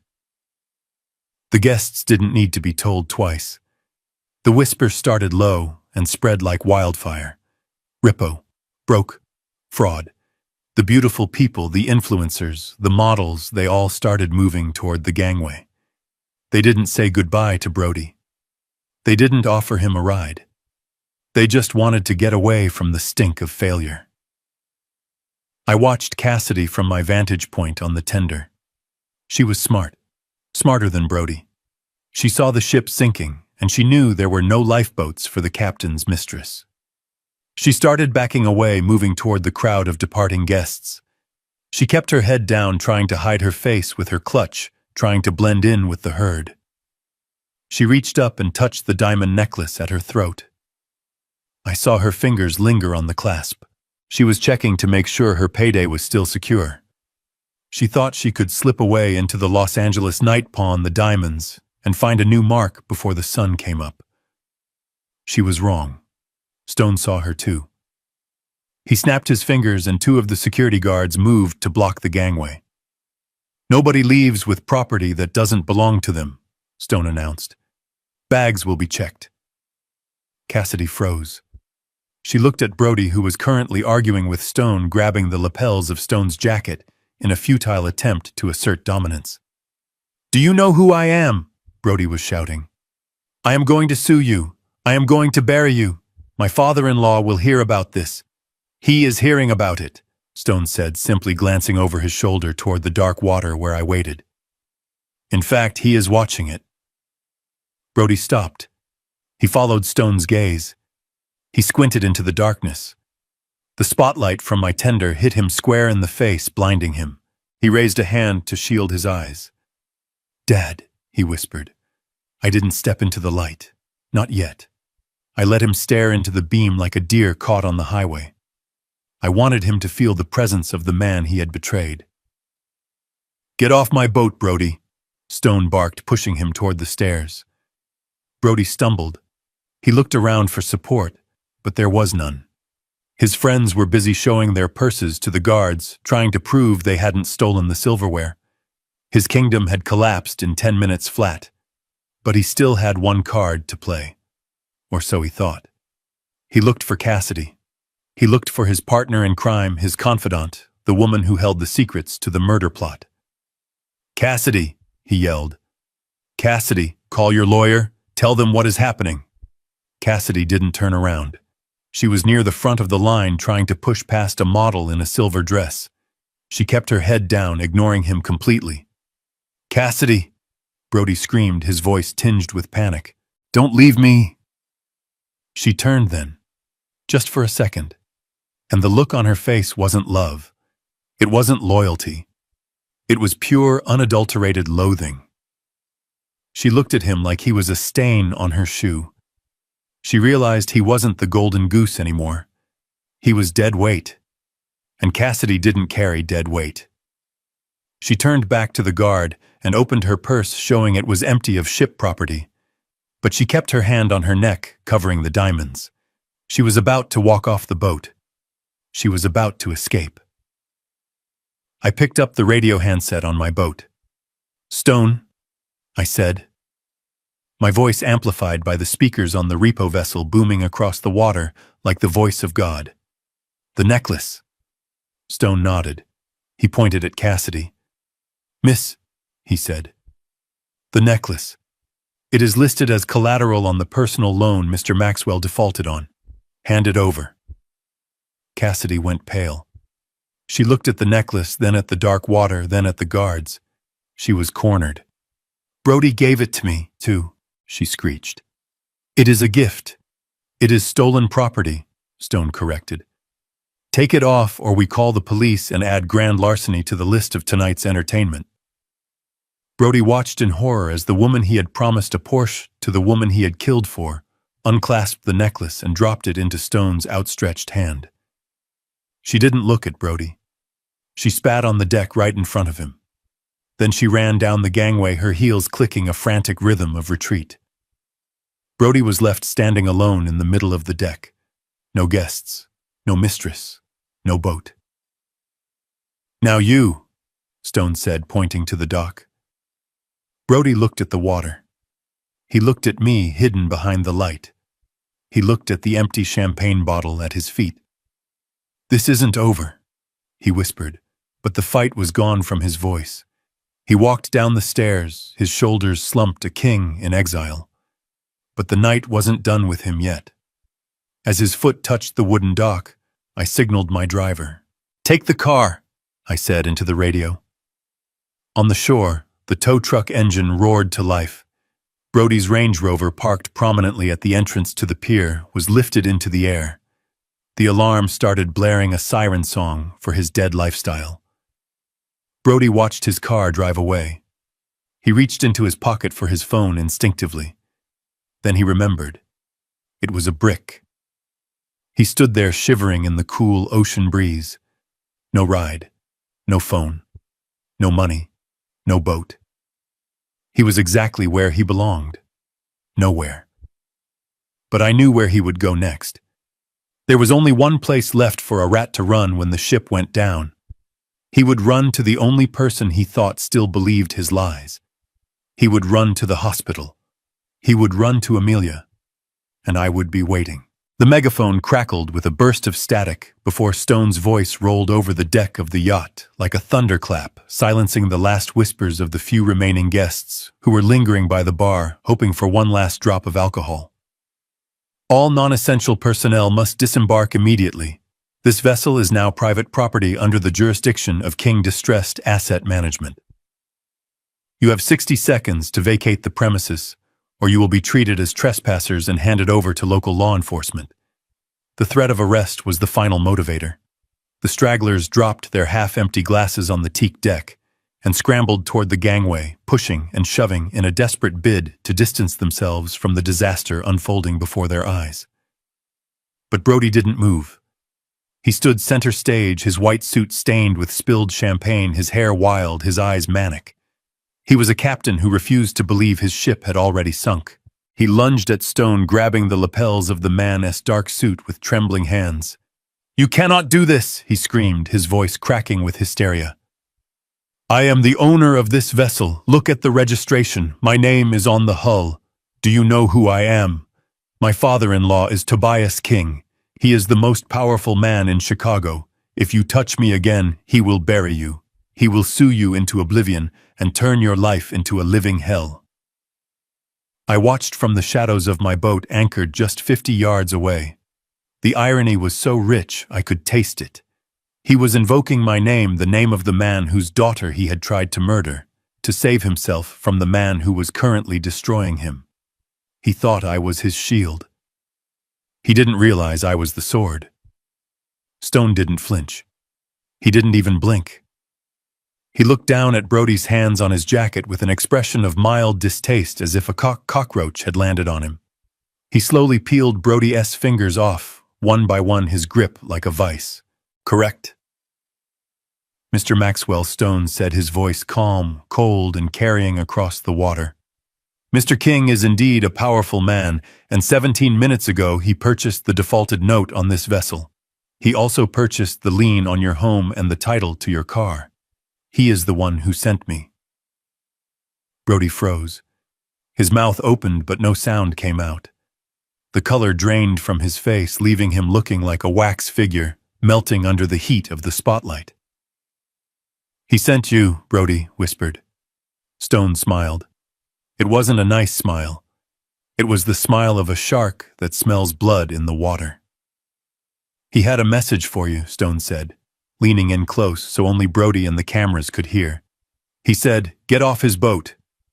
Then Stone nodded to the security team. "Remove him." Two of the tactical guards stepped forward. They didn't ask nicely. They didn't offer a hand.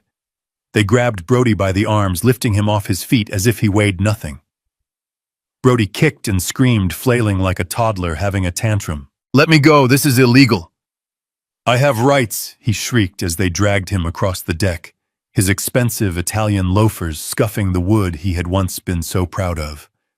They hauled him to the gangway and tossed him. He didn't land on his feet. He landed on his hands and knees on the hard wooden planks of the dock, stumbling and scraping his palms. He scrambled up, looking around wildly. The humiliation was total. His friends, the people he had been buying drinks for all night, were standing in the parking lot, watching him be thrown out like garbage. They weren't helping him. They were filming him. Dozens of phones were held up, capturing his downfall for social media. Brody patted his pockets frantically, searching for his phone, his wallet, his keys. He found his phone and pulled it out, tapping the screen violently. But it was dead. A black mirror reflecting his own panic. He reached for his wallet, but his hands came up empty. He must have left it on the bar in his rush, or maybe one of his loyal friends had lifted it on their way out. He was stranded. No money, no communication, no dignity. He spun around, looking for his car, his Range Rover, his pride and joy, the symbol of his status. He ran toward the parking spot at the end of the pier where he had left it with the valet. But the spot was empty. There was only a tow truck turning the corner, its yellow lights flashing in the night, its hook dragging the luxury SUV away into the darkness. The alarm of the Rover was blaring a rhythmic pulsing siren that faded into the distance like the heartbeat of his former life. No, Brody screamed, running after the truck, his arms waving. "Come back. That is my car. Come back." He ran for 50 yards before he realized it was useless. He stopped panting, his chest heaving, his white suit now dirty and disheveled. He stood alone in the middle of the asphalt, under the harsh glare of the streetlights. And then he saw her, Cassidy. She was standing on the curb near the marina exit, illuminated by the headlights of an approaching Uber. She hadn't left yet. She was waiting. Brody's face lit up with a desperate, pathetic hope. She was his partner, his accomplice. She knew the plan. She knew about the insurance money. If anyone could help him, it was her. "Cassidy!" he yelled, running toward her. "Cassidy, wait!" She turned to look at him. She was holding a plastic cup she had taken from the party, probably filled with the last of the champagne. Her expression was unreadable. Brody skidded to a halt in front of her, breathless. "Babe, thank God. It is a nightmare." The old man, he went crazy. He froze everything. He took the car.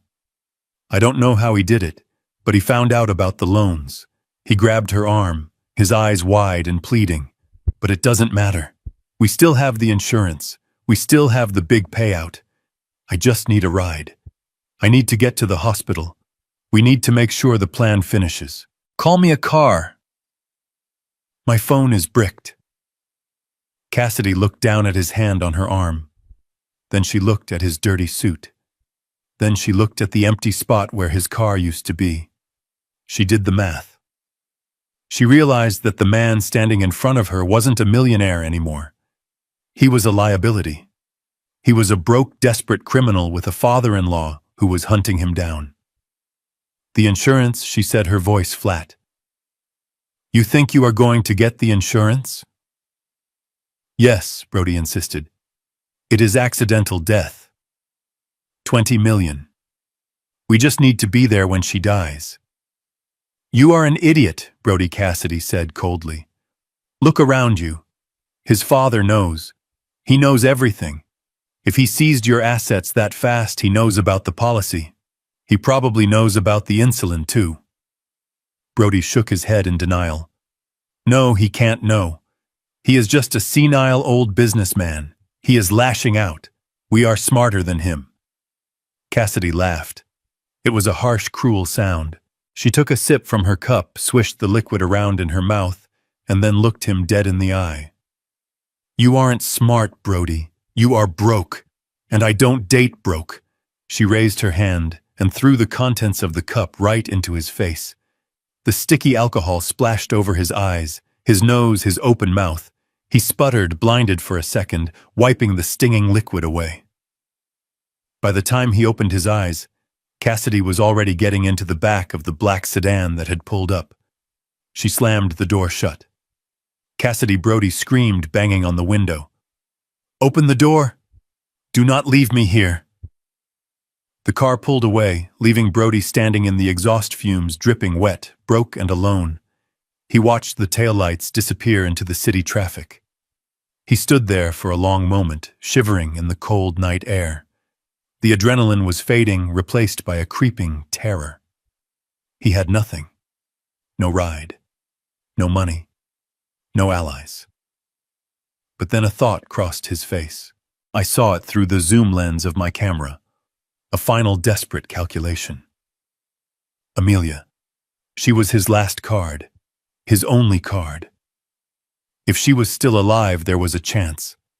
If she died while he was her husband, he was still the legal beneficiary. No matter what debts I bought, no matter what cars I towed, the law was the law. Unless I could prove murder, he was still the heir. He wiped his face with his sleeve. He looked toward the city, toward the hospital. He started walking. Then he started jogging. Then he started running. He was running to the hospital. He was running to his wife. He didn't know that he was running into the final trap. He didn't know that the hospital room wasn't a sanctuary. It was a courtroom. And the judge, jury, and executioner were waiting for him by the bedside. I lowered my binoculars. Follow him, I said to my driver. Let him run. Let him get tired. I want him exhausted when he arrives. I want him to have no fight left when I deliver the final blow. The engine of my car purred to life. The hunt was entering its final phase. Brody stood on the curb of the Marina Access Road, waving his arms like a drowning man at every passing set of headlights. The Uber that had taken Cassidy was long gone, and the few remaining cars leaving the parking lot swerved to avoid the disheveled man in the stained white suit stumbling into the lane. He looked pathetic. A king turned beggar in the span of an hour. Finally, a yellow taxi slowed down. The driver, a weary man with eyes that had seen every scam in the city, rolled down the window just an inch. Brody lunged at the gap, grasping the door handle. Please, he gasped, his chest heaving, his breath reeking of expensive alcohol and fear. I have an emergency.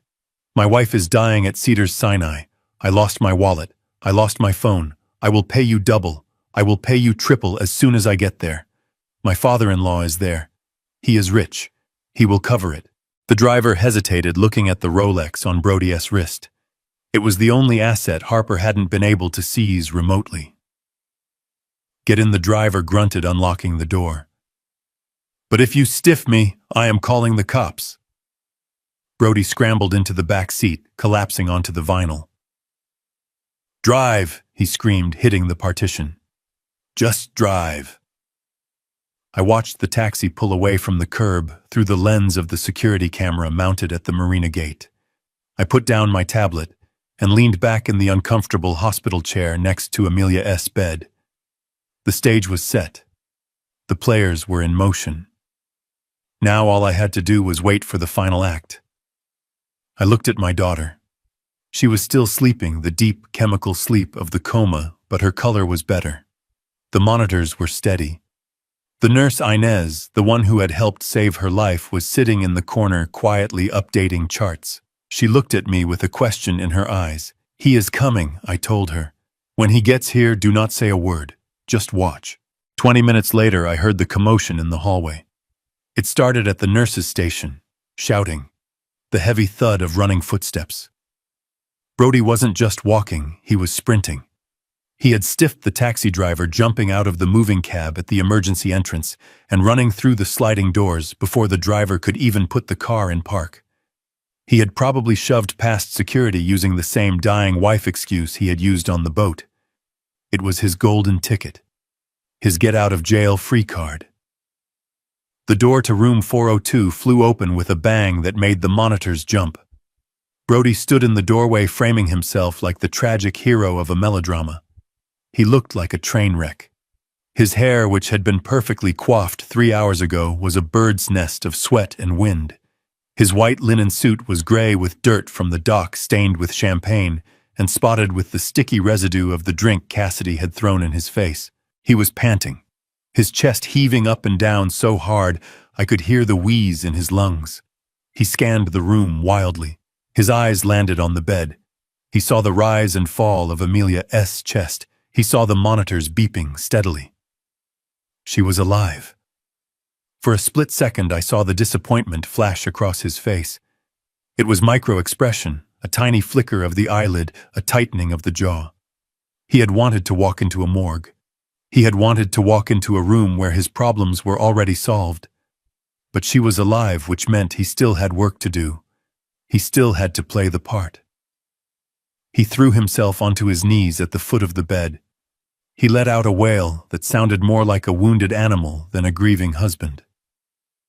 "Oh God," he sobbed, crawling forward on the linoleum floor. "Oh God. Tobias, it is a nightmare. You have to help me, I have been robbed." I sat perfectly still, my hands folded in my lap, my face a mask of granite. I watched him crawl toward me. He smelled of fear. He smelled of stale wine and salt water. "They hacked me," Brody cried, grabbing the metal rail of the bed, pulling himself up. "I was at the chapel praying just like you said. I went to get a coffee and my cards didn't work. My phone died. They stole my identity, Tobias. Someone wiped me out. They took the house account. They took the car. I had to run here. I had to beg for a ride." He looked at me, his eyes wide and bloodshot, pleading for me to buy the lie. He was banking on my ignorance. He thought I was just a grief-stricken old man who didn't understand technology, who would believe that hackers could tow a car and foreclose on a house in the middle of the night. But more than that, he was banking on my love for Amelia. He thought that even if I suspected him, I wouldn't make a scene while she was lying there. He thought he could use her body as a shield. "How is she?" Brody whispered, reaching out a trembling hand to touch Amelia's leg. "Is she? Did the doctor say anything?" I stood up. I moved slowly, deliberately, unfolding my frame until I was towering over him. I didn't look at Amelia. I looked directly into his eyes. "Don't touch her," I said. My voice wasn't loud. It didn't need to be. It was the voice I used when I fired a CEO. It was the voice I used when I killed a merger. It was absolute. Brody froze, his hand hovering inches from the blanket. He looked up at me, confused. "Dad," he stammered. I am just worried. What is going on? Why are you looking at me like that? I told you I was hacked. We need to call the bank. We need to call the police." I took a step closer, invading his personal space, forcing him to step back. "You weren't hacked, Brody," I said, my voice cold and hard as ice. "You were liquidated." He blinked stupidly. "Liquidated? What do you mean?" "I mean nobody stole your identity," I said. "I bought it." The confusion on his face deepened for a moment, and then the first cracks of terror began to show. He took a step back, his heel hitting the base of the IV stand. "You," he whispered. "You bought it. 17 minutes after I hung up the phone with you, I purchased the mortgage on the Malibu house from Silver State Lending," I said, reciting the facts like a litany of his sins. 20 minutes after that, I acquired the marine note on the Amelia's Dream. 10 minutes later, I bought the lease on your Rover and your credit card debt. Brody shook his head, trying to process the information, trying to find a way out of the corner I had painted him into. "But why?" he asked, his voice trembling. "Why would you do that?" "I am family. You are a liability," I corrected him. "And I have a strict policy about liabilities. I write them off." I reached into my jacket pocket and pulled out a folded piece of paper. It wasn't a legal document. It wasn't a court order. It was a printout of the drone photo. The one of him popping the champagne bottle. The one where he was laughing with his head thrown back, while the text message about his wife's impending death sat on his phone screen. I held it up in front of his face. "This is you praying at the chapel?" I asked. Brody stared at the photo. His face went gray. His mouth opened and closed, but no sound came out. He looked from the photo to me, and for the first time he realized that the old man wasn't senile. The old man wasn't grieving. The old man was the predator. "I saw you, Brody," I said, stepping closer, pushing him back toward the door. "I saw you celebrating. I heard you shouting, 'I am free.' I heard you promise your mistress a Porsche paid for with my daughter's life insurance." Brody's eyes darted around the room, looking for an exit, looking for a weapon, looking for anything. That is out of context," he sputtered, desperate. I was drunk with grief. I didn't know what I was doing. Cassidy, she manipulated me." "Cassidy is gone," I said. "She left you on the dock. She took the necklace, Brody." "Sarah's necklace. The one you stole from my daughter's neck before you pushed her down the stairs." The accusation hung in the air. I hadn't just accused him of fraud. I had accused him of attempted murder. He flinched as if I had hit him. "I didn't push her," he screamed, his voice cracking. "It was an accident. She fell. You can't prove anything. You are crazy. You are a crazy old man who is trying to ruin me." I smiled. It wasn't a nice smile. "You are right, I can't prove you pushed her. Not with a video. But I can prove you drugged her." I pulled out the second piece of paper. The lab report. I shoved it into his chest. "Insulin, Brody," I said. "Exogenous insulin. High levels. Enough to cause a hypoglycemic crash. Enough to make a healthy woman stumble and fall. We know about the injections. We know about Cassidy. And the police are downstairs right now taking a statement from the nurse who drew this blood." Brody crumpled. The fight went out of him. He looked at the paper, then at the floor. The walls were closing in. He realized there was no insurance money coming. There was no house to go back to. There was no boat to sail away on. "You ruined me," he whispered, looking up at me with pure hatred. "You took everything." "I didn't take anything," I said, my voice dropping to a whisper. "I just repossessed it. You were never the owner, Brody. You were just a squatter, and now you are evicted." He looked at Amelia one last time. A flash of something dangerous crossed his face. Desperation. If she was dead, he couldn't be divorced. If she was dead, the testimony would be harder. He took a step toward the bed, his hands curling into fists. "She is my wife," he hissed. "I have rights. You have the right to remain silent," I said, and then I signaled to the corner of the room. "You are not hacked, Brody," I said, "and you are not a husband anymore. You are just a man who missed a payment." I pointed to the door. "Get out."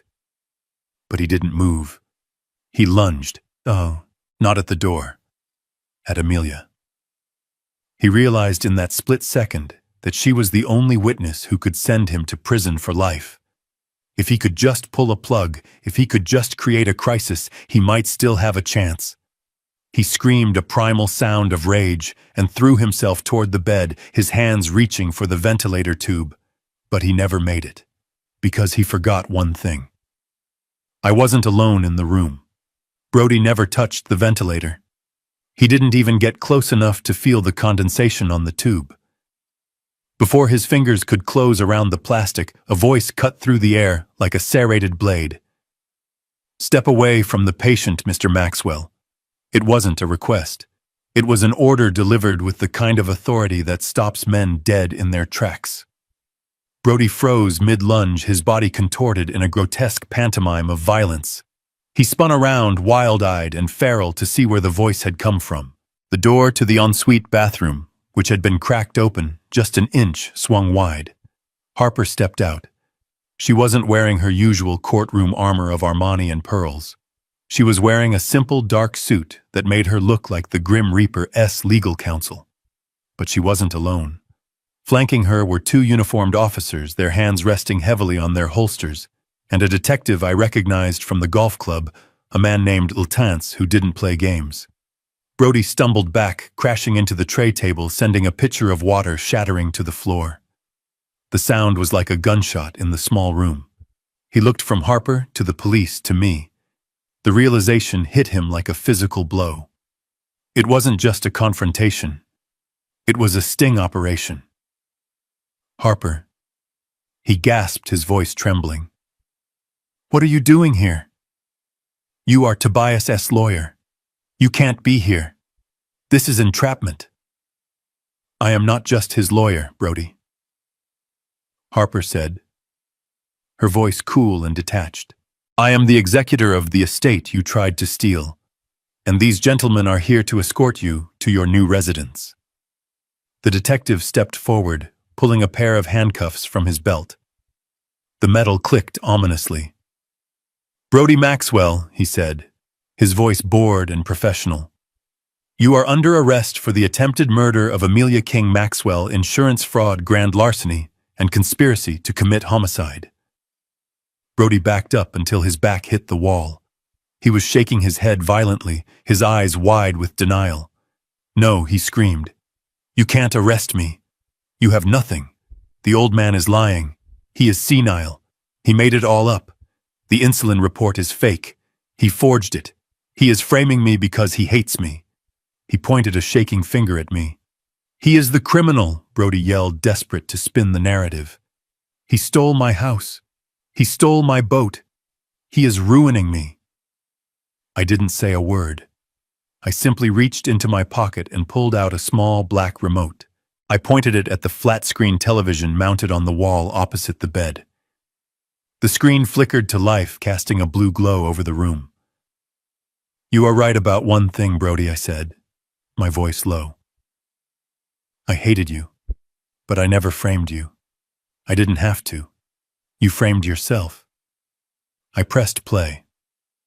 The video on the screen was grainy black and white night vision, but the image was unmistakable. It was the interior of my daughter Aya's bedroom in the Malibu house. The timestamp in the corner read 11:42 p.m. 2 nights ago. Amelia was asleep in the bed. She looked restless, tossing and turning. The door opened slowly. Brody walked in. He wasn't wearing pajamas. He was wearing gloves. Latex gloves. On the screen, the digital Brody walked to the side of the bed. He watched her for a moment. Then he reached into his pocket and pulled out a small case. He opened it and took out a syringe. He held it up to the moonlight, flicking the barrel to clear the air bubbles. It was a practiced motion. Cold, clinical. The room was silent, except for the harsh breathing of the real Brody standing against the wall, watching his own crime play out in high definition. On the screen, Brody leaned over. He didn't kiss her forehead. He didn't stroke her hair. He grabbed her arm roughly. Amelia flinched in her sleep. He jammed the needle into her upper arm and depressed the plunger. She woke up then. She tried to pull away. The video showed her mouth moving, screaming, but there was no sound. It showed Brody holding her down, his hand over her mouth, until she stopped struggling, until the drug took hold and she slumped back against the pillows. Then he arranged the covers. He took the syringe, put it back in his pocket, and walked out of the room. I paused the video on the frame of him leaving the room. His face was turned toward the camera. He was smiling. Brody stared at the screen, his mouth agape. Where did you get that? He whispered. There are no cameras in the bedroom. I checked. I swept the room for bugs. You swept for bugs, I said. You didn't sweep for a teddy bear. I pointed to the shelf in the video. A stuffed bear sat there watching. Amelia called me 2 weeks ago, I explained. She was scared. She knew you were stealing. She knew something was wrong. I told her to protect herself. She bought a nanny cam, Brody, a motion-activated camera hidden inside a toy. She didn't trust you. And because she is my daughter, she was smart enough to set it to upload to a secure cloud server. I took a step toward him. She sent me the access key right before she passed out, I said. It took my tech team an hour to decrypt the files, but we got it. We saw everything. We saw you inject her. We saw you wait. We saw you drag her out of bed an hour later when she could barely stand and walk her to the stairs." Brody looked at the TV, then at me. The denial was gone. The arrogance was gone. All that was left was the raw, ugly face of a cornered animal. "She set me up," he screamed, spitting the words out. "That bitch set me up. She knew. She let me do it so she could ruin me." He wasn't sorry. He wasn't ashamed. He was furious that he had been outsmarted by the wife he thought was stupid.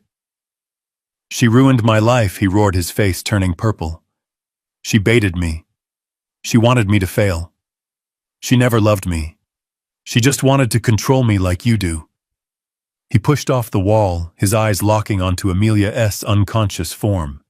The hatred in his gaze was so intense it felt like heat radiating across the room. "You think you won," he yelled at her sleeping face. "You think you beat me." He lunged. It wasn't a calculated move this time. It was pure, unadulterated rage. He wanted to hurt her. He wanted to finish what he started. He threw himself across the room, his hands reaching for her throat, his fingers curled into claws. Harper screamed. The police officers scrambled to intercept him, but they were caught off guard by the sudden explosion of violence. Brody was fast.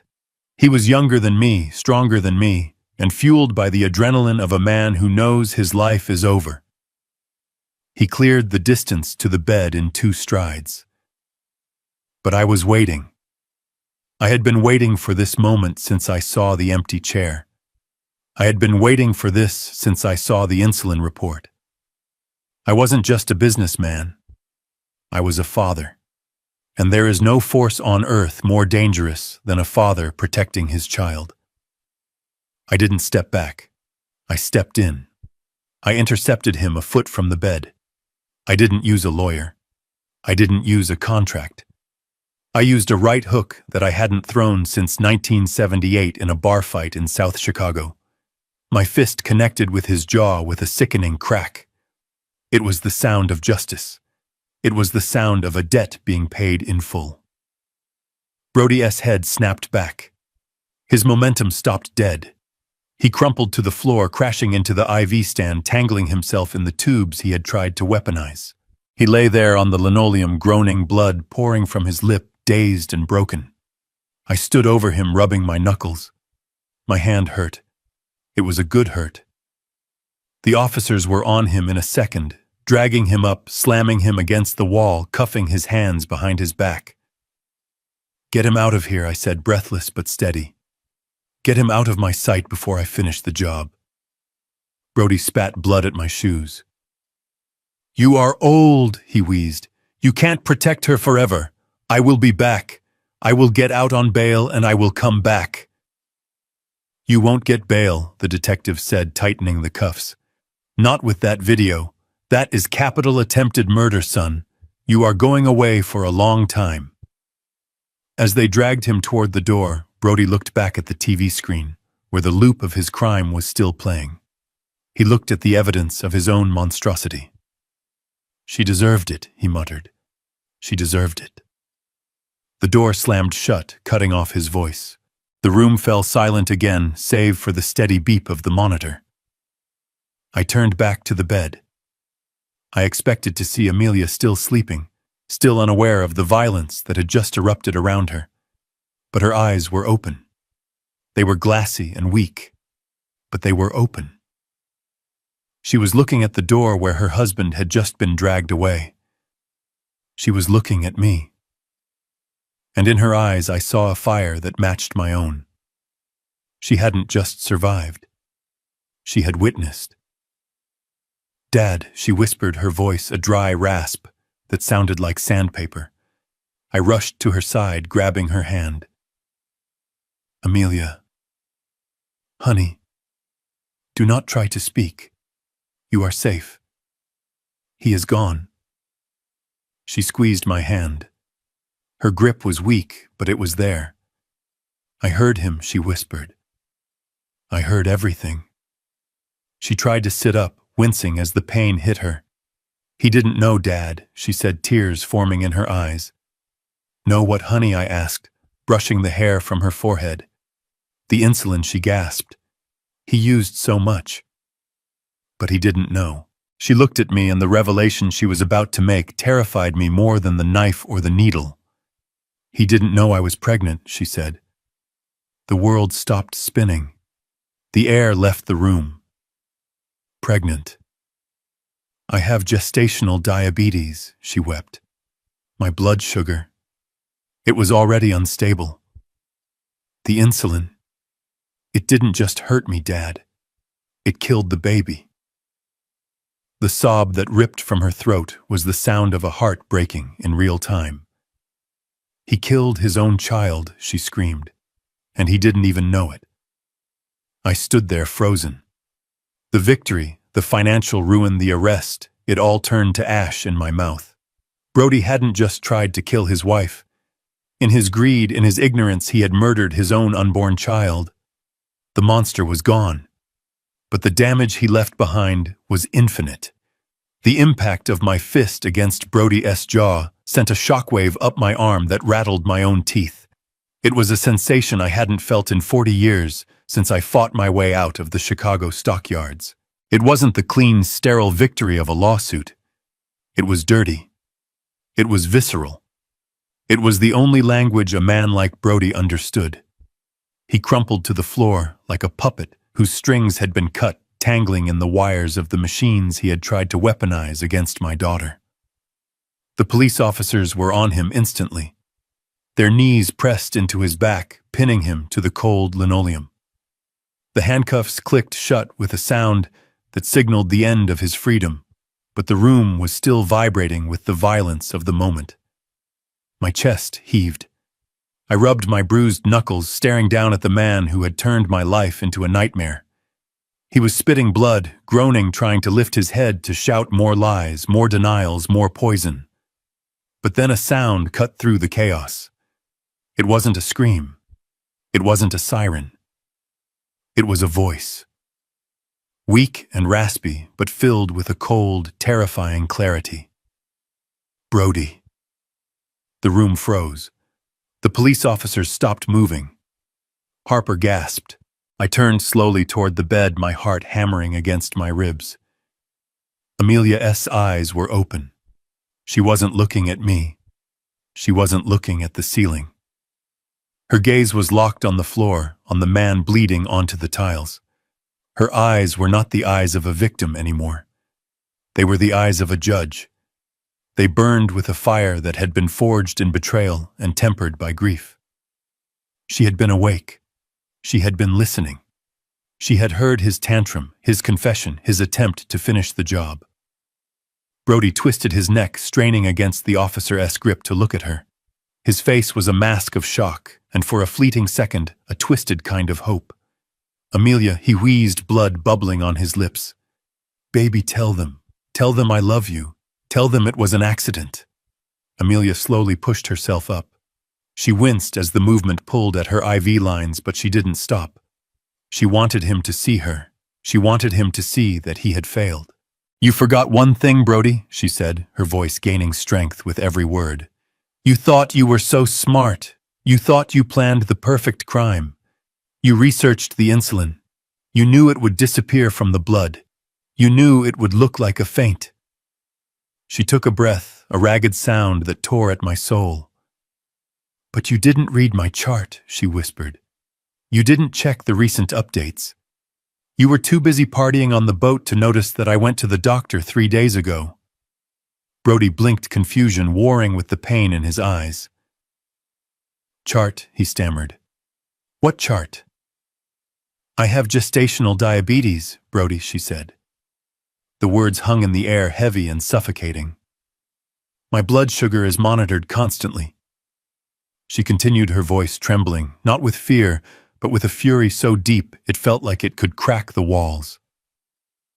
When you injected me, when you pumped that massive dose of insulin into my system, my body didn't just react like a normal person.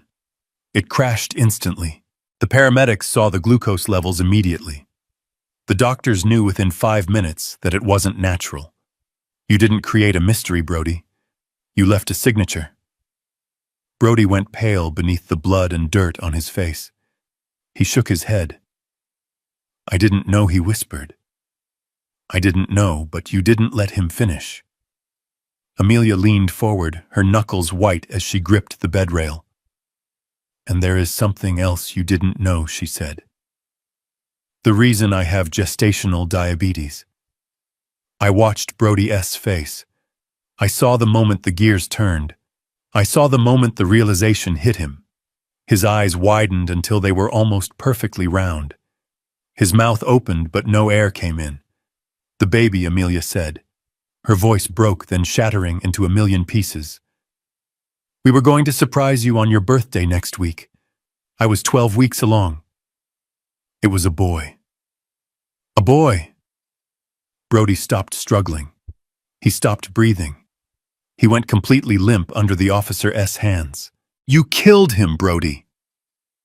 Amelia screamed, the sound raw and guttural tearing from her throat. The insulin caused a placental abruption. The crash, the fall, he didn't make it. The doctors couldn't save him. You didn't just try to kill me. You killed your son. The silence that followed was absolute. It was the silence of a tomb. Brody stared at her. The arrogance, the greed, the narcissism, it all evaporated. He wasn't a mastermind anymore. He wasn't a victim. He was a father who had murdered his own child for a payout he would never see. No, he whispered. The word was barely a breath. No. No, no. He began to shake, a violent full-body tremor. He curled into a ball on the floor, hiding his face in the tiles. A sound escaped him, a high-pitched keen of pure psychological agony. It wasn't the cry of a man sorry for his crimes. It was the cry of a man whose reality had just fractured beyond repair. He had justified everything to himself until this moment. He had told himself it was just business.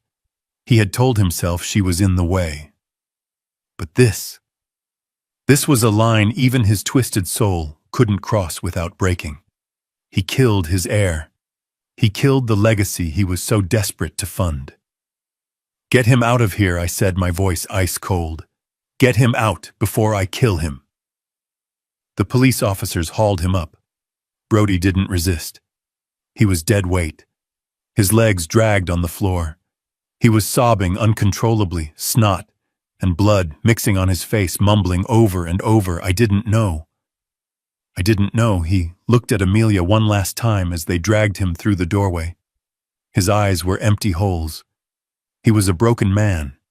He was a shell. Amelia didn't look away. She watched him go. She watched the father of her dead child be dragged away to a cage. And when the door finally closed, she didn't collapse. She didn't faint. She looked at me. Dad, she whispered, holding out her hand. I rushed to her, wrapping her in my arms, burying my face in her hair. I held her as she finally let go as the sobs racked her body. I held her and I promised myself that I would spend the rest of my life making sure she never felt pain like this again. He is gone, honey, I whispered. He is gone and he is never coming back. But the victory felt like ash in my mouth. We had won. We had destroyed him. But the cost was too high. A life that never got to begin. A grandson I would never hold. I looked at the closed door. Brody Maxwell was going to prison. But that wasn't enough punishment. I knew that for the rest of his life, every time he closed his eyes in his cell, every time he tried to sleep, he would see this moment. He would hear her voice. He would know that he didn't just lose the money. He killed the only thing that could have ever loved him unconditionally. And that, I realized with a cold, grim satisfaction, was a hell far worse than anything I could have designed. The door clicked shut, and the silence that followed was heavy, not with peace, but with the crushing weight of a tragedy that could never be fully undone.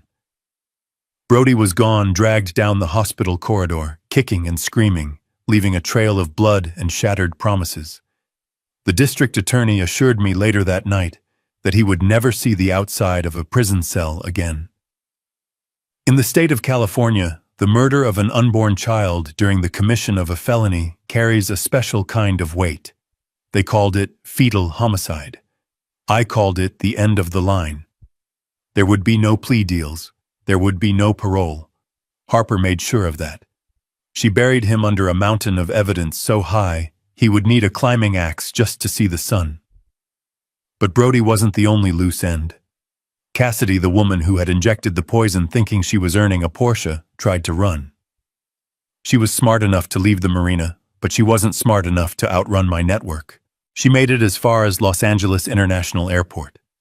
She was sitting in the first-class lounge sipping a mimosa with a one-way ticket to Dubai in her purse when airport security tapped her on the shoulder. She tried to play the innocent victim. She tried to cry on cue, but when they opened her carry-on bag, the sparkle of diamonds ended her performance.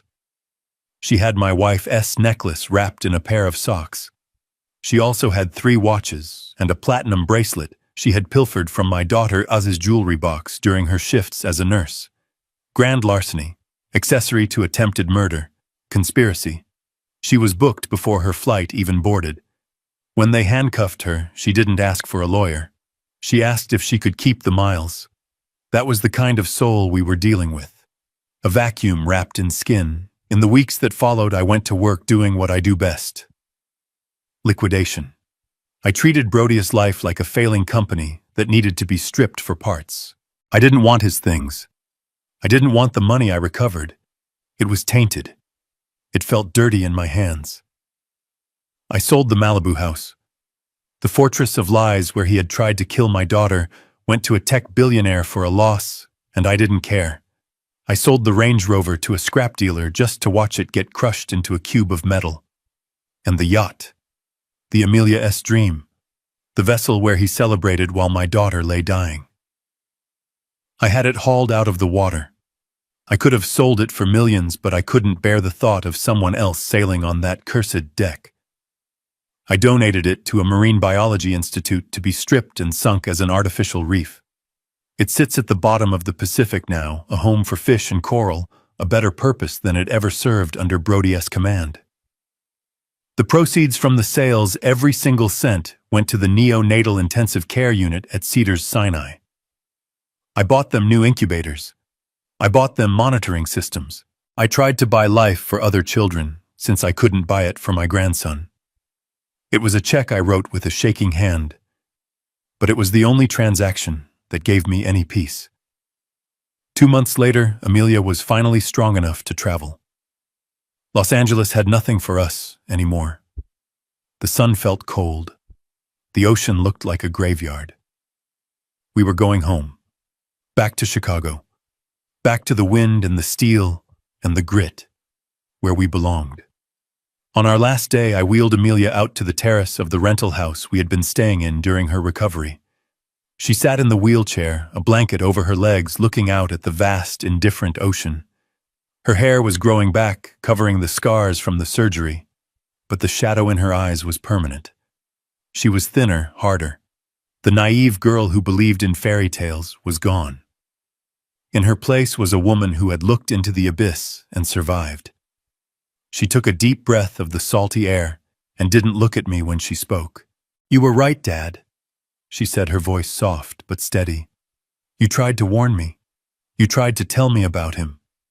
I didn't listen." I put my hand on her shoulder, squeezing gently. "We don't look back, Amelia," I said. "We only look forward." She turned her head and looked up at me. Her eyes were dry. She had run out of tears weeks ago. "He loved the money," she said. "He loved the lifestyle. He loved the idea of me, but he never loved me. Not for a second." She paused, looking down at her empty ring finger. "Money doesn't buy loyalty, does it, Dad?" she whispered. "It just rents people for a while. And when the rent runs out, they turn on you." It was a hard lesson. The hardest lesson. I looked at the horizon, thinking about the empire I had built, the fortune I had amassed. I had spent my life believing that wealth was a shield, that it could protect the people I loved. But I had learned that gold attracts dragons. It attracts predators who smile with too many teeth. No, honey, I said, kneeling beside her chair so I could look her in the eye. Money doesn't buy loyalty. It doesn't buy love.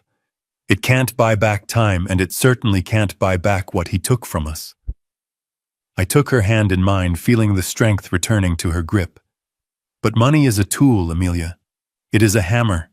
And if you know how to hold it, you can use it to build a wall to keep the monsters out. Or you can use it to crush them when they try to get in. She nodded slowly, understanding dawning in her expression. Money bought the lawyers, I said. Money bought the investigators. Money bought the debt that trapped him. Money didn't save you from the fall, Amelia, but it bought the justice that buried him. Never apologize for having it. Just never forget what it is for. It is a weapon, and you need to be the one holding the handle, not the blade. She looked at me, and for the first time in months, I saw a flicker of the old Amelia. But it was different. It was tougher. She wasn't just my daughter anymore. She was a survivor. Let's go home, Dad, she said. I am done with the sun. We flew back to Chicago that afternoon.